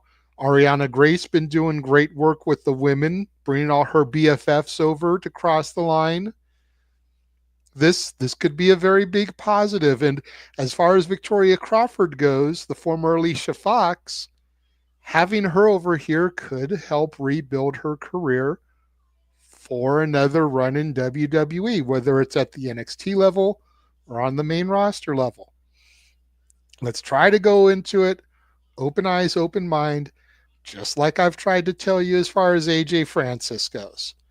I know you still have a hard time giving AJ Francis benefit of the doubt, still calling him Flop Dollar, much to my chagrin, but even you have admitted on multiple occasions he's doing some of the best work of his career here. Let's see if the same doesn't hold true for Robert Stone, Victoria Crawford going forward. This is only night one. As the bell sounds here for this knockouts contest. The bell rings were underway. I'm going to freaking chastise your ass if this pisses me off, becomes a WWE globalization product, where again, if the business becomes WWE, I might leave the damn sport. Anyway, Jody Fred and Maggie Lee right now one-on-one here after Maggie Lee also caused disaster this past Sunday, anything but elegant, as she helped the Elegances retain the TNA Knockouts Tag Team Championships in that failed four-way action, grabbing the leg of Ash off a Tower of Doom and allowing Ash to pollute LA worse than smog with rarefied air to retain the titles. So far, though, we haven't seen the Elegances here at ringside. You almost wonder if the Elegances owed Maggie a bid. Right now, Jody Fret right now. Of course, Spitfire, former TNA Knockouts World Tag Team Champions. Good agility here by Maggie Lee. Of course, previously the newest knockout signing. Still to come tonight, of course, we'll hear from Indy Hartwell.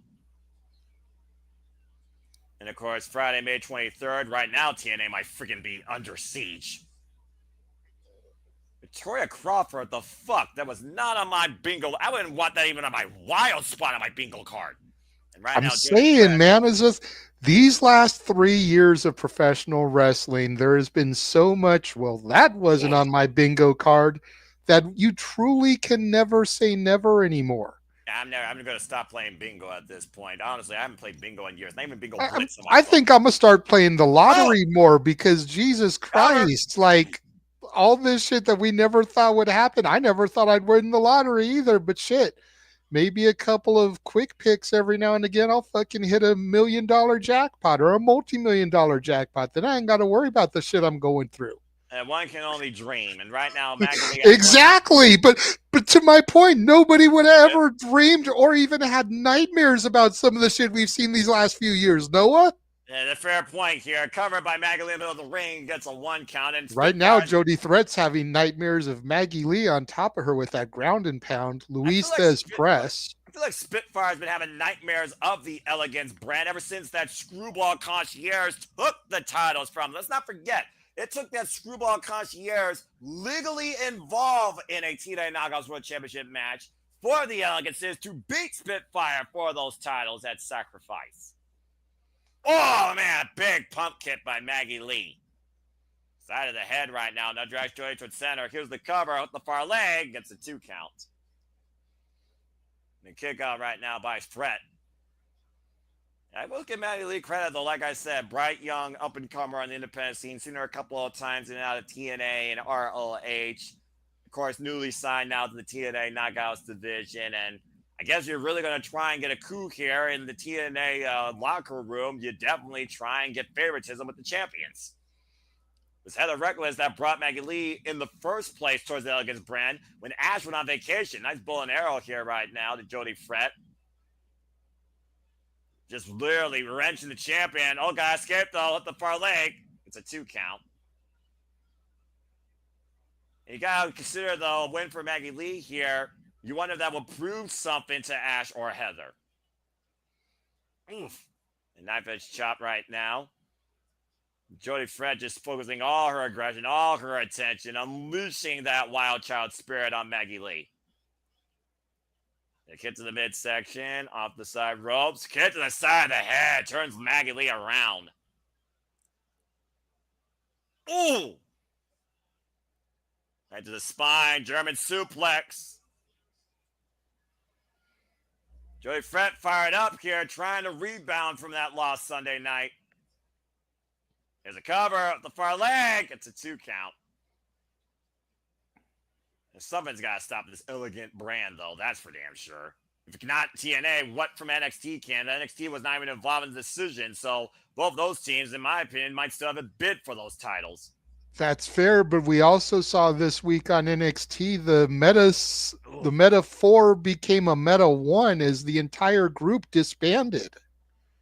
Well, it isn't like the whole group together has done a lot as of late, as Lashley, Jakara, Jasmine still on their unknown Dargis came back. Maggie Lee with a nice suspension DT for a near fall. That's fair, but the Meta girls have been making waves, and even they went their separate ways. Everyone is embarking on their own solo journeys at this point. There's no more Lash and Jakara. There's no more Oro. Everybody is going to be individuals, and I'm wondering if that doesn't mean we're going to see some promotions or demotions within the company, because I could see Oro Mensa going to Evolve, I could see Lash going to the main roster, and I could see Jakara and Noem staying put if Oro doesn't get completely cut whenever they do their next round of firings. Or and releases. Maggie Lee right there, face first, middle of the ring, and Jody Fret gets some much sought after revenge. When I talk about demotions, I don't think Maggie Lee proved that she's elegant tonight with Jody Fret getting a bounce back win here against the person that cost him the title Sunday night. They see a look at the replay here, and again, wins and losses matter. Everything you do now, no matter who you're under authority or being scouted by, everyone's watching. Great win for Jody Fret as Spitfire looks to bounce back. No doubt still with their eyes set on those TNA Knockouts Tag Team Championships. And yeah, it's one of those things where, again, your work proves your worth, and there is no denying that Lashley and Jakara Jetson have put the work in. Speaking of putting the work in, the Nemeth put their own work in last night and they're finally champions. Of course, we still have that 6-man all-star main event to come in tonight on Impact Live. Joe Hendry and the Hardyz versus Frankie Kazarian and the Nemeth. And of course, Casey Navarro will go one-on-one with Leon Slater. AJ Francis in Casey's corner. Also, following what we saw at Rebellion, the newest signees of the Knockouts division, Indy Hartwell will be up next here on Impact. We'll hear for the first time from the newest signing when we come back from this commercial break. Fuck television. And I just found out that on the TNA X account, it is official. It will be Eddie Edwards versus Cody Deaner at Under Siege. And try to contain yourself, Noah. What? It'll be Masha Slamovich versus Victoria Crawford for the Knockouts Championship. Try to maintain yourself. Hopefully it'll be Masha Smash. Okay.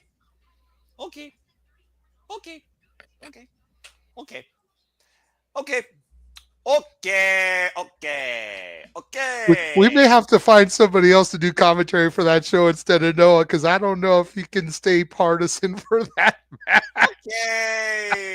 Okay. Yo, DJ, if you're still there, you down to do Under Siege, bruv? Okay. You and Walter, dog. Okay, that's a match. Okay, we're not going to do another knockout or another NXT time. We're just going to do that. Okay, we'll see what happens soon enough. As tonight continues, I don't know what to say about that graphic. I don't know what that proves. You're trying to lead by a 40. Why the fuck are you challenging the champion versus finding a worthy challenger? But what do I know about being in charge, leading by example versus abuse of power? Okay, that's a thing. Okay. Well, anyway, I don't know what the fuck to say after that. Like I said, I'm still waiting to see if Spitfire is going to have like one more one-on-one traditional rematch at this point, or Danny Luna going to smash Maggie Lee, because as far as I'm concerned, Maggie Lee made enemies with everybody in NXT and TNA, as the Elegance brand might not give a damn about her, considering that might have been nothing more but insurance. But okay, that's a thing. Okay, I don't know what to say after that. Again, I've lived a good life. Anyway, I'm sure I'm fine. Everything will be fine. So what do you think Indy Hartwell's going to have to say, Noah? Well, again, I mean, the newest signing, the Knockouts division, you prove your mettle here, talking about how, like, she, had to vacate the NXT championship. Don't be sad for, what has occurred. Smile when it happens. I'm very curious to see what might be on her mind here. Thinking about when Nick Nemeth first crossed the line, started over. Indy Hartwell still being Indy Hartwell, of course. Indy Hartwell, of course, fall away from Australia into WWE.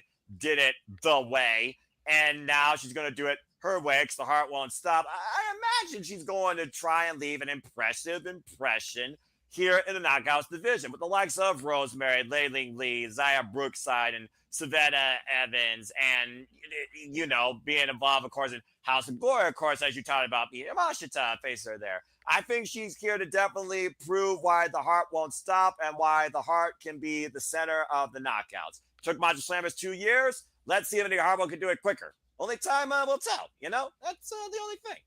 What? I wonder if she was. I mean, that's fair too. It's a gateway back into freaking NXT, where of course Thunder Valkyria, La Primera, of course, champion. She is still the NXT Women's Champion, and now we will know who she will face at Battleground this coming Tuesday. Because in Tuesday's NXT, it also will have a number one contendership match for the NXT Women's Championship. It would be Jordan Grace or beautiful Madness herself, Julia, one-on-one. The winner of that will face the Valkyria for the title at Battleground. I know you can't wait for that. Oh, yeah, and I know who I want to have win that match, so we'll just have to see if that's the direction they go or not. Well, considering what we saw this past Tuesday night on NXT in the main event tag team match where Io Sky returned home to Sky returned home to NXT. I guess that's her thing now. Well, whatever connection with the audience, I guess, versus your talent.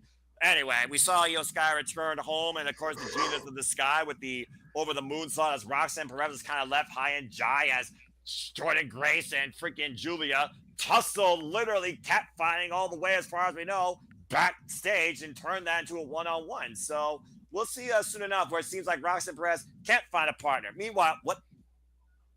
You talked this into existence, Noah. The Elegance brand is backstage with Maggie Lee. Can't believe I can handle this more than what I just saw a little bit earlier. Oh, God. I understand that reference. He made a Dr. Finkelstein reference. I get that. Are you telling me that they're going to turn her elegant? Mm-hmm. Oh, bloody hell. More reasons I'm about to really cross the line a different way. In the meantime, Indy Hartwell! And I love her downstate theme. The heart won't quit. Welcome, Indy Hartwell, to TNA Wrestling. An incredible announcement it was. Of course, we saw Sunday night at Rebellion, JJ. Mm-hmm. I'm looking forward to see what the first challenge is going to be for Indy.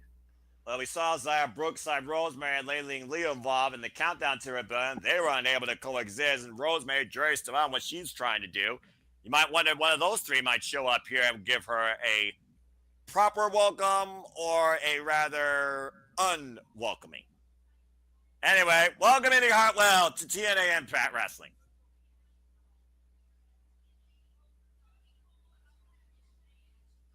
His reaction to all this.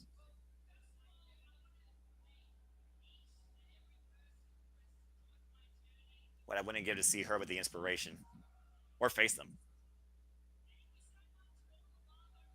Supporting the people, all the love. Crowd chanting indie wrestling. I love that! Okay, I'm in a better mood all of a sudden.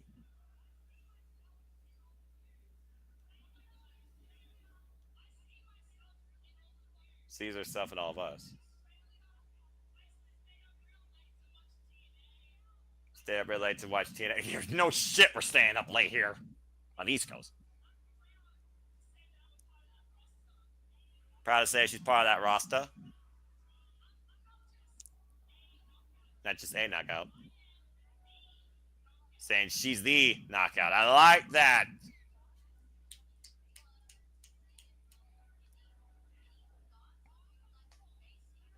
Any thoughts you'd like to face here?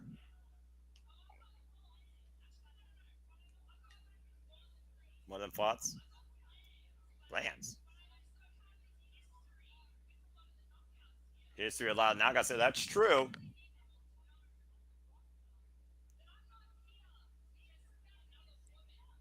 Not just here to be another woman on the roster. Things are about to get shaken up. Because Indy Hartwell's officially crossed the line. Well, you love hearing it. She already got a shirt out, folks. Go get it today. TNAmerch.com. Indy Hartwell starts the next legacy of her wrestling journey as part of the TNA Knockouts division. Looking to be the knockout here.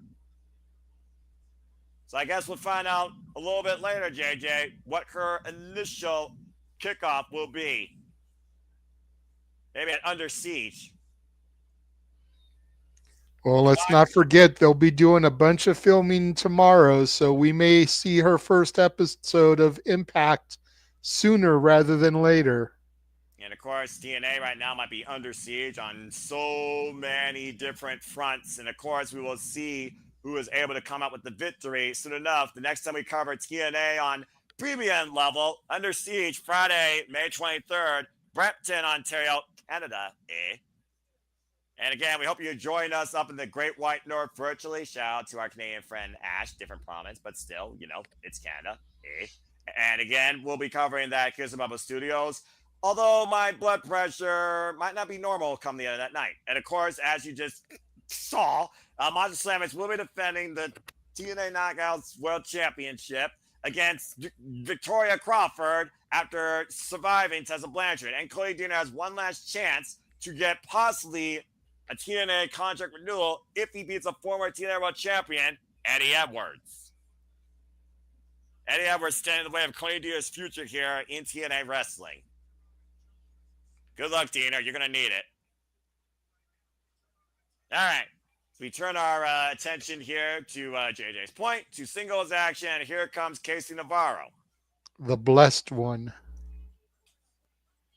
I'm going to leave that alone because there's something I could say right now, but It's his nickname. I Leave know. it alone, Noah. Hey. I'm fine. I'm fine. Uh-huh. Sure you are. Look, we're not going to talk about what you just put up a moment ago on that graphic, but we will talk about how Navarro, almost with AJ Francis' help, almost won the X Division Championship in his first ever X Division match. Another note that we should have pointed out before we even started this time about the Ultimate X and the X Division, all 6 of those men at Rebellion were involved in their first ever Ultimate X match. A little bit of innovation there on First Class part. KC using AJ literally as a mobile step ladder, almost seized the title.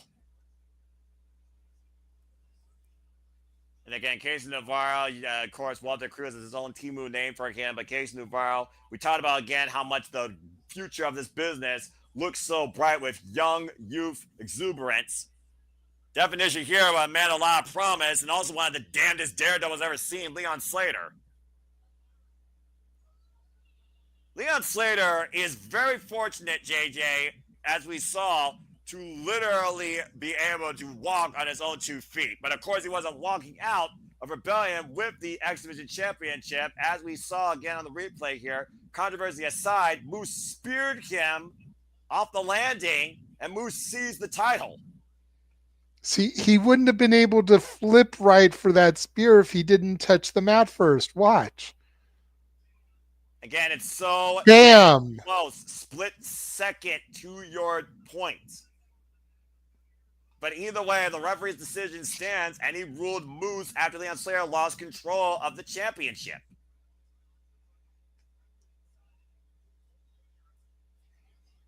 A lot of controversy. Controversy being the word of the night here on TNA Wrestling, to say the least. And as we all know, Eric Bischoff told us years ago, controversy creates cash. Apparently, and that's what First Class is all about, is that money, money, money. Well, if you want money, you got to win gold. Now, I'm not talking about and the casino. To be fair, AJ Francis has been champion here in TNA. I guess he's former digital media champion. Yeah, I guess he's still the Cheez-Its champion, if that's worth anything. Okay, and I'm always going to be a freak. Hey, Cheez-Its are bomb. I will not hear an ill word about Cheez-Its. Jury's out. You can have fit your preferences, okay? But Cheez-Its are bomb. I will not hear an ill word about Cheez-Its. All right, fine. I won't insult snacks for tonight. Again, that crazy Swanton 450 off the top, the highest point of the Ultimate X structure, JJ. We've never seen anything like that before in the history of TNA. Mm-hmm. And probably would never see it again, or at least I hope not. And maybe they'll put like points at the top so people don't try something like that again. Because again, over 20 feet above the ring, Leon Slater was lucky he didn't literally permanently concuss himself or had a fatal head injury that almost Kazarian Shibata's life back at Hurricane 2017. Ooh.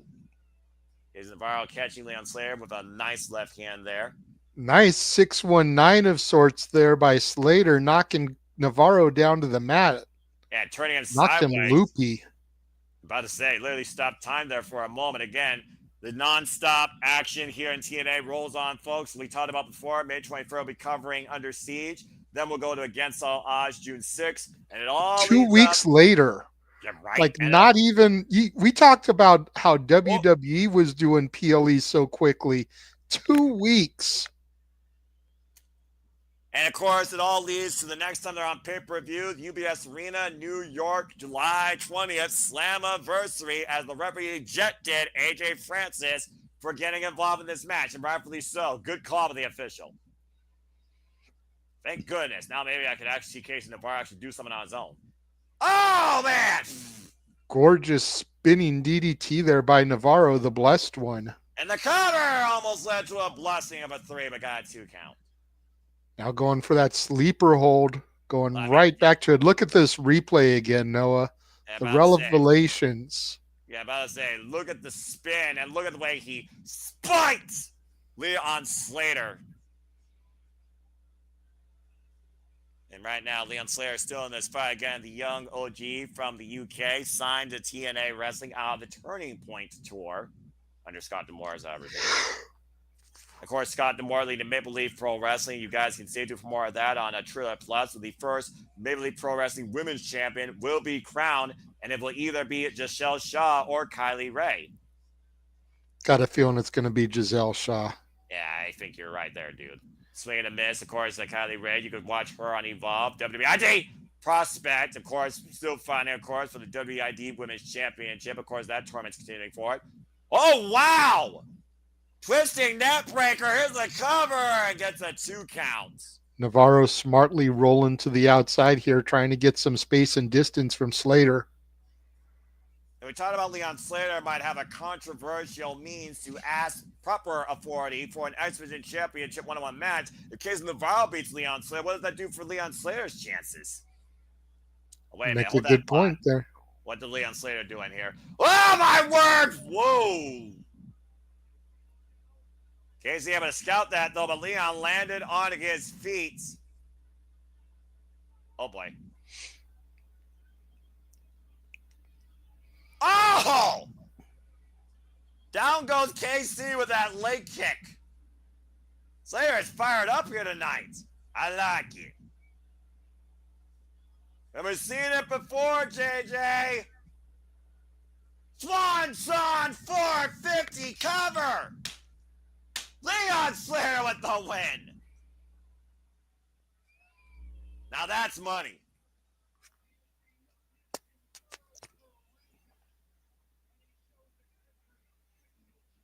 The youngest in charge, the youngest on the TNA roster, still with us, become the youngest X Division champion.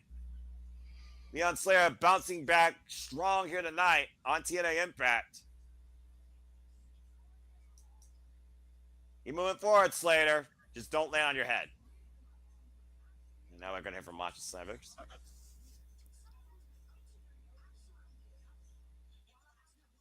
Accurate.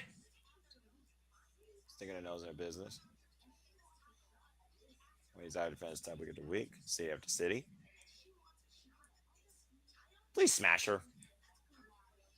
Perfectly okay with my show.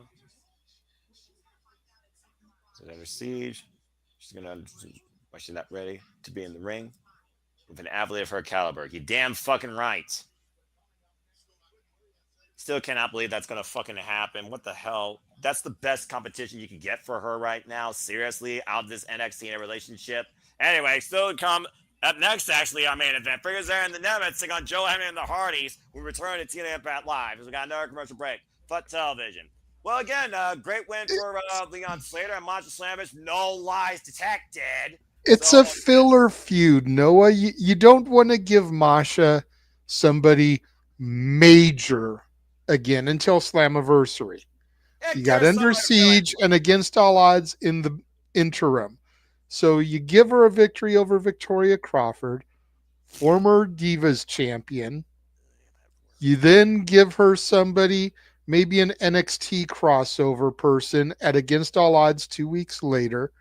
And then you start building to the rematch with Tessa at Slammiversary in New York at one of their biggest shows of the year. Second, maybe only to Bound for Glory. If this was really Under Siege, what they should have fucking done was had your Fiddle Influence, who got a win over 3 prominent knockouts, including a former TNA World Champion, have those 3 go after the Elegant Ignorance, and freaking found Henry go after Macha Slavics. But no, that'd be too damn obvious or too damn more credible than Victoria Crawford in 2025. They had to go that route with some sort of 40 angle. Why the hell not?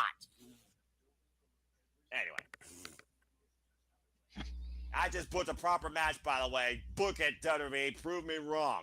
Anyway, you're just giving the people in the chat room so much free entertainment, man. Usually they got a super chat to get these rants from you, dude. Well, this is what happens when somebody crosses the line in my mind and drives me to that point where I used to take my glasses off, but I'm frugal to the point now I'm actually wearing broken glasses and don't know when they're going to be fixed. So I got to be more wise with my eyewear because I can't even see my computer screen clearly. But it doesn't mean I can't fucking rant about bullshit when it is absolutely justified in my simple opinion. Anyway, I hope everyone's enjoyed our coverage tonight here at TNA Impact Live. I know some people are probably going to bed or GTSing, especially if you're on the East Coast like I. For, of course, Friday night soon to come. Whether you work, when you got to take the kids to school. Do I really seem that angry to you? You very well might be right. But again, everything's fine. And again, I barely can lift. I got 10-pound dumbbells underneath my chair, okay, that I use for anger management and curling in the mornings, all right? I'm nothing but skin and bone. Trust me, I'm fine. I'm not going green. I'm not going Hulk. I can't smash anything here. There's nothing but stuff that's valuable to me. So I'm fine. Everything's fine. But again, I hope everyone else is fine. I hope everyone's entertained and enjoying our coverage here tonight of TNA Impact Live, where we saw Nick Harbaugh as officially declared. She's crossed the line looking to become the knockout. We also, of course, heard Cody Deaner's last plea, it seems like, as the director of authority. So Tim Morello give him one last chance to possibly get a chance to do his contract if he beats Eddie Edwards, at Under Siege, a former TNA World Champion. We saw him lose, of course, retain the X Division Championship against Zachary Wentz. Joe Hendry called out that trick, one-time trick pony, maybe, in his opinion. Still waiting for our son, Joe Hendry. And whether or not Trick Williams shows up tonight, because he said he'll be watching the main event, that remains to be seen, JJ. We saw Maggie Lee get a little bit of her own comeuppance handed to her by Spitfire's Jody Frett, as it looks like, though, the concierge and the elegances want to thank her by making her possibly elegant. Oh, God. My worst nightmares are coming true.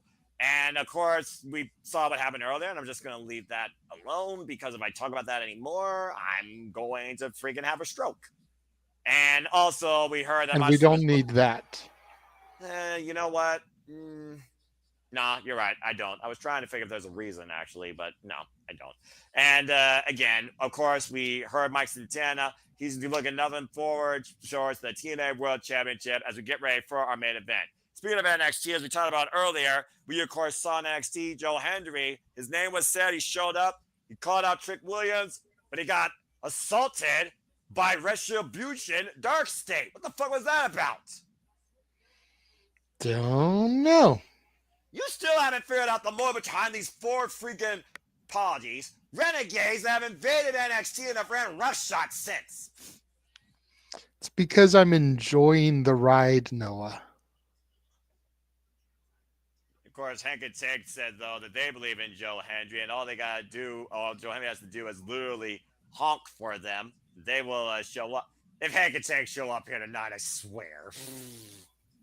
Anyway, hey, FA Pro Wrestling, good to see you. And again, it's good to see all of you always here that support us. We're live on demand. Please, again, like, subscribe, comment, tell a friend. Especially subscribe to Rage of Wrestling and Bad for Wrestling. Get those numbers up. Subscribe to our Canadian friend. Subscribe to Mr. Reliable. Subscribe to all of my friends here at Cinema Studios. We can keep you in tune constantly with total nonstop action. Speaking of total nonstop action, Joe Hendry! What, JJ? What? You might want to talk about that graphic. I already knew about this, bruv. I didn't know you didn't know about this. Yeah, Oh, Joe Hendry teaming with Hank and Tank I didn't know to that. take on 3 members of the Dark State. The hell?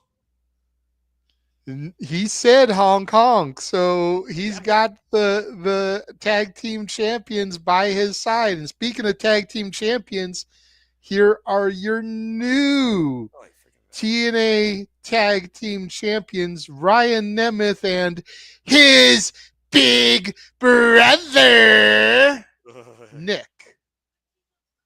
Nemeth. The Nemeth, to your point, who stole those towers from the Hardyz at Rebellion, getting the better of Man Jeff Hardy in what was billed as the most biggest sought-after pure brother versus brothers tag team title match in TNA history. Yes, Ryan Nemeth, you heard me, folks, is a TNA tag team champion alongside former TNA world champion, his own brother, as JJ put it, Nick Nemeth. The Nemeths now rule the TNA tag team division. It's freaking bizarro world in TNA more than ever, it seems, as of late. And, of course, their partner was unable to seize the crown from Joe Hendry, but might have a chance to once again put his name in the hat in the World Championship picture. A very pissed off, somewhat dejected, looks like, Frankie Kazarian. And your silence speaks volumes, JJ. You don't want to say anything regarding this? Because you know damn well that Frankie should have had that. But no, they go and throw Mr. Ego in the match too and fuck over the hometown boys' opportunity. I believe in Joe Hendry, but god damn it, it was Frankie Kazarian's time. His time was now. Well, he's in the main event again, so that's going to cover something. Joe Hendry! Name appears. I believe in Joe Hendry. I believe in Joe Hendry. Do you believe? Okay, anyway. Hey, look, Joe Hendry in the front row. But hey, happy birthday, by the way, to the TNA. What the hell? Well, that's right. Jeff Hardy also believes in Joe Hendry. And the Hardys also believe in Joe Hendry. It's the Hendry-Hardy collaboration. I love it. I forgot this was a thing last year at Emergence. I believe in Joe Hendry as the Hardys. And transition. That is awesome. I don't care. That is an awesome mashup. Oh, man. Okay, I'm a little better now. Anyway, to your point, though, again, like I said, he did cash in his Call Your Shot gauntlet, so he did get his match that he earned at Bound for Glory, but it wasn't one-on-one. But he also wasn't involved in the decision. Now he finds himself in the main event without NXT presence right now, where he could pin the TNA World Champion and literally find himself once again maybe challenging for the title finally in the one-on-one match you think he deserves. He definitely deserves it. He should have had it a long time ago, but the powers that be, that son of a gun, Santino Marella, keeps screwing him over. Don't you think that, in a way, Kazarian screwed himself over? Because how soon did Ava Rance and Tina Marella? Because there's no denying that this was a joint interpromotional effort, that Ethan Page literally decided not only to cross the line, but cut the line towards challenging for the title. And Ethan Page was justified. He pinned Joe Hendry last year at No Mercy when he faced him for the NXT Championship. I guess. Well, look at it this way, JJ. Since Ethan Page got pinned by Joe Hendry, now Ethan Page has no reason to cross the line anymore and challenge for the TNA World Championship. As long as it's on 250 pounds of pure motivation, even though he still is suffering from that rotator cuff, you see the kinesio tape on the right shoulder of Joe Hendry. As we saw Joe Hendry successfully retain his title at Rebellion in the main event, while the Hardys, of course, lost in the semi-main. Six-man tag team action here. The reigns were underway. Looks like we're going to start things off with Frankie Kazarian and Jeff Hardy. Jeff Hardy, former TNA World Champion. Oh, and immediately a cheap shot to Joe Hendry. Oh, well, I knew this was going to happen. There's the breakdown. There will be no control here in the early going. Nor should there be in the early going, by God. And Joe Hendry sent to the outside, and Joe Hendry and the Hardys, not only do we believe, they want to delete their opposition. Matt and Jeff Hardy, the TNA World Champion right now, holding the ring. And will this match will continue? Can the champion continue to hold the momentum when we return to TNA Impact? Because we got our commercial break. Fuck television. Oh, God, I don't know what's the friggin' Family Feud level top 4 answers of things that have pissed me off tonight outside the usual fuck television shenanigans. Speaking of shenanigans, I'm sure shenanigans going to be rather interesting this week. Of course, you folks can stay tuned for that with the Ranking Wrestling JJ Williams, always hosting the weekly moderated madness of wrestling conversation. Saturday shenanigans, Olympian Standard Time, this Saturday night, courtesy of the Super Reliable Studios. Again, sorry I missed out on last week. As far as I know, my headache's gone. I don't feel like I have a cold. There should be no reason to take medicine that knocks me out worse than rum-filled tiramisu, although after tonight I may want some of that in 100% proof.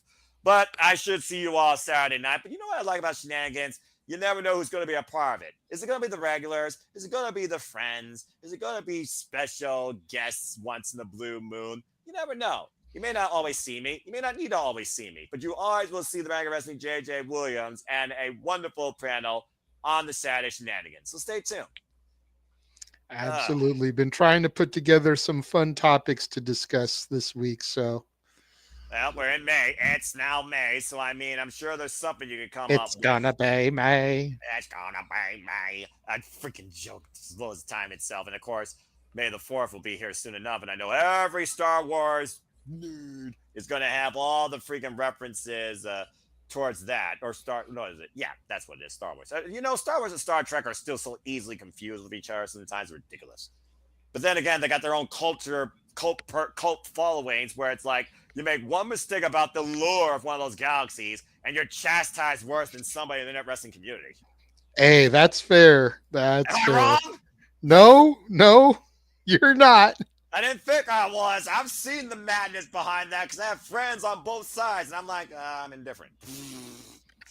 Anyway. No. You're definitely not wrong.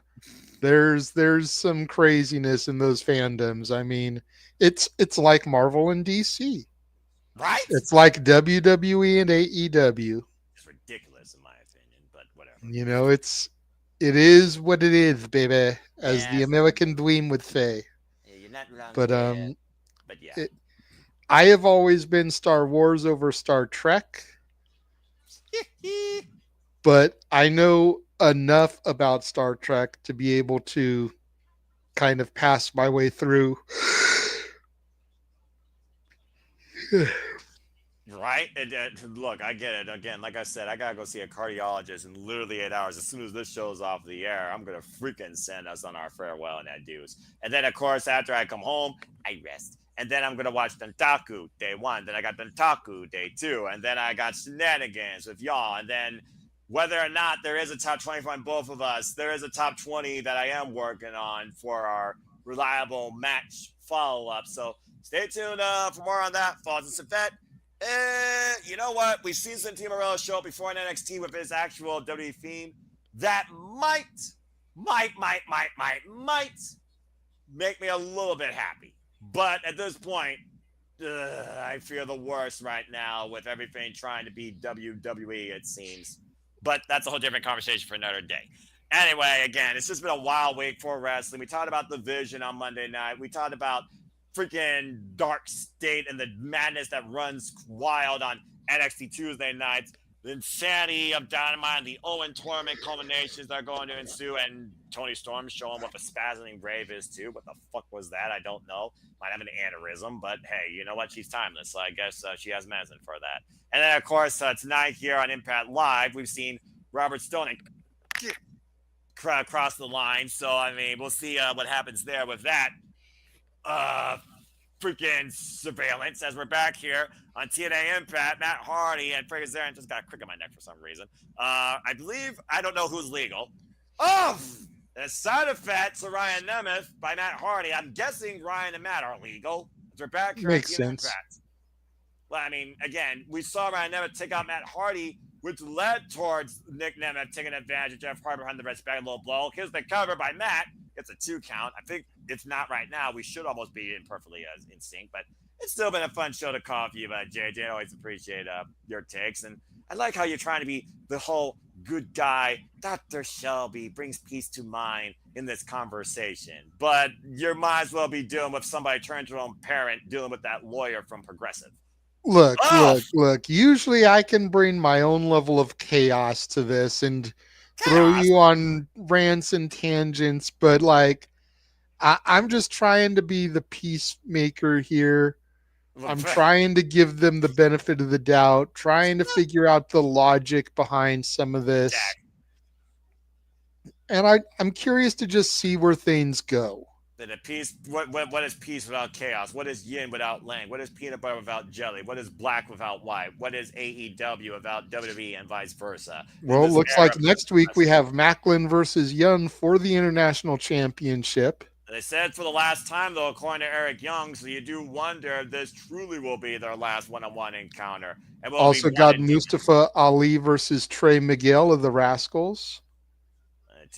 To rebuild something new, you got to destroy everything? What does Trey have to do with that? Victoria Crawford will be in action next week, making her debut.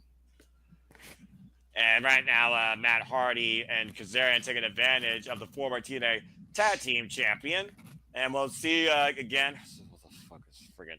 Right now, as the Nemeth and Kazarian are trying to take advantage.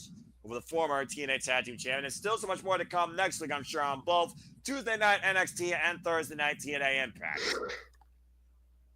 Again, we're both tired. I think I'm more tired in more different ways right now after calling this stuff and seeing what's happened. I also haven't really eaten all day. Like, I had a sandwich for lunch, but I haven't had anything of real substance. Yeah. So I'm like waiting for this to end so I can eat my dinner. And that'll give me a little bit of energy. Springboard leg drop there from Kazarian. Look at the leg. Vintage Frankie Kazarian. And again, not enough here, though. And again, like I said, though, Kazarian is just trying to put his bid back in towards challenging for the TNA World Championship. Looking opposite for that one-on-one matchup. There's no doubt that's on Kazarian's mind. That's got to be the only thing on his mind here right now. I don't know about the only thing, but it's definitely got to be in the forefront. Well, you're the one that Kazarian can get a pinfall on Hendry here. That's got to give him more clout for that rematch since he didn't get pinned on Rebellion. Time made to Jeff, time made to Nick Nemeth now. And, of course, Jeff Hardy was low blowed by Nick Nemeth. Of course, that led to Ryan Nemeth scurrying in like a cockroach, taking advantage of his big brother's work and pinning Jeff to win the championships. Nice drop kick follow through there. And Jeff Hardy right now, perpetual motion. Here's the cover. Lateral press. Look, the far leg gets a 2 count. The jawbreaker there. My God, that was a massive jawbreaker to Kazarian. As Jeff Hardy, rewind kick, rocks Nick Nemeth. Ryan Nemeth taken down, overhead shot. Jeff Hardy has turned this match completely around here. Pendulum drop kick out of the corner. Again, everyone's opinions matter. Here's the cover with the far leg and a 2 count. And yes, respect one another, support each other. And when you have a different passion when it comes to your outlook on certain aspects of this business, whether it's, contextual, whether it's just personal, whether it's just, kids in the midsection or story-driven, opinionated. A cover here, Schoolboy by Nick Nemeth, 2 count. All opinions. Nemeth had his hand off the tights there, trying to get a little bit extra leverage. Well, he's gone to those dirty heel roots, if you remember that tag team, ever since losing the TNA World Championship to Joe Hendry at Genesis. A little bit of poetry and motion there. The double team continues here with the side effect right now by Matt Hardy and Nick Nemeth as Jeff Hardy with the splash. Things are degenerating here now, Noah. Everybody in the ring. Oh, boy. Yep, here we go again. And right now, Joe Hendry and Kazarian again. Far away throw. And the champion getting the better of a former challenger. Now 1 for Ryan Nemeth. Kazarian series of offense right now. And Joe Hendry literally saying everybody for the toss. We believe.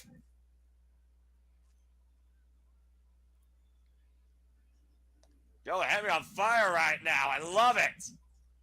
Hendry doing the "We Will Rock You," starting to taunt for the standing ovation. Oh, wait a minute. Kazarian has the title. Oh, twist of fate. Oh, super kick. Oh, look what Hendry's got Nick Nemeth hooked for. Standing ovation. Wait a minute, Noah. What the hell? It's Trick Willie. What the fuck? Trick Williams said was going to watch club. I thought it was their satellite. Oh, and Ryan just took the foot out from Jeff Hardy and the freaking Swanton bomb. What the fuck? Everything's turned upside down in less than 5 seconds. Danger zone. Oh, come on. Covered by Nemeth. Nick Nemeth pins Jeff Hardy and wins.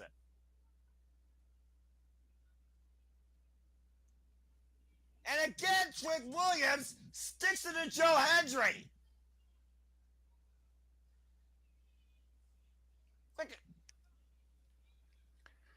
Now Trick Willie getting into the ring here, tossing his vest. Joe Hendry in the ring, prone still. The Nemeth and Kazarian celebrating. Trick shot, drops the champ.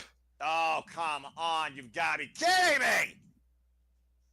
That's the second time, literally this week, that Trick Williams has dropped the TNA World Champion. He's making sure everybody knows his name. He said himself, he's bigger than NXT, bigger than TNA. I think we're going to start building towards Trick and Hendry, whether it's at Under Siege or Battleground, Noah. Well, one thing's for sure, someone needs to whoop this trick sooner rather than later, and I hope it's Joe Hendry. But for the Mega Wrestling JJ Williams, I'm Noah Foster. This has been TNA Impact Live. I am literally going to go to bed right now. We thank you all for tuning in. He's got to eat. I got to sleep. We'll see you all next time. Saturday, if not beforehand. Some combination of us here at some of the studios. Thank you all for tuning in. Until the next time we're on the air, this has been TNA Impact Live. Make a positive impact in life and protect your mentality for everything that's worth. And if whether you watched on Taku tomorrow morning or later, God help me. Have a good night. God damn, what the fuck's happening in TNA Wrestling? Make sure y'all tune in for the shenanigans Saturday night. Make sure you turn into our GCW watch on Sunday. But other than that, as Noah said, have a good evening. And thank you for tuning in once again to Simply Liable Studios, for you all constantly make this possible. And remember to believe in Joe Hendry. Have a good night, folks.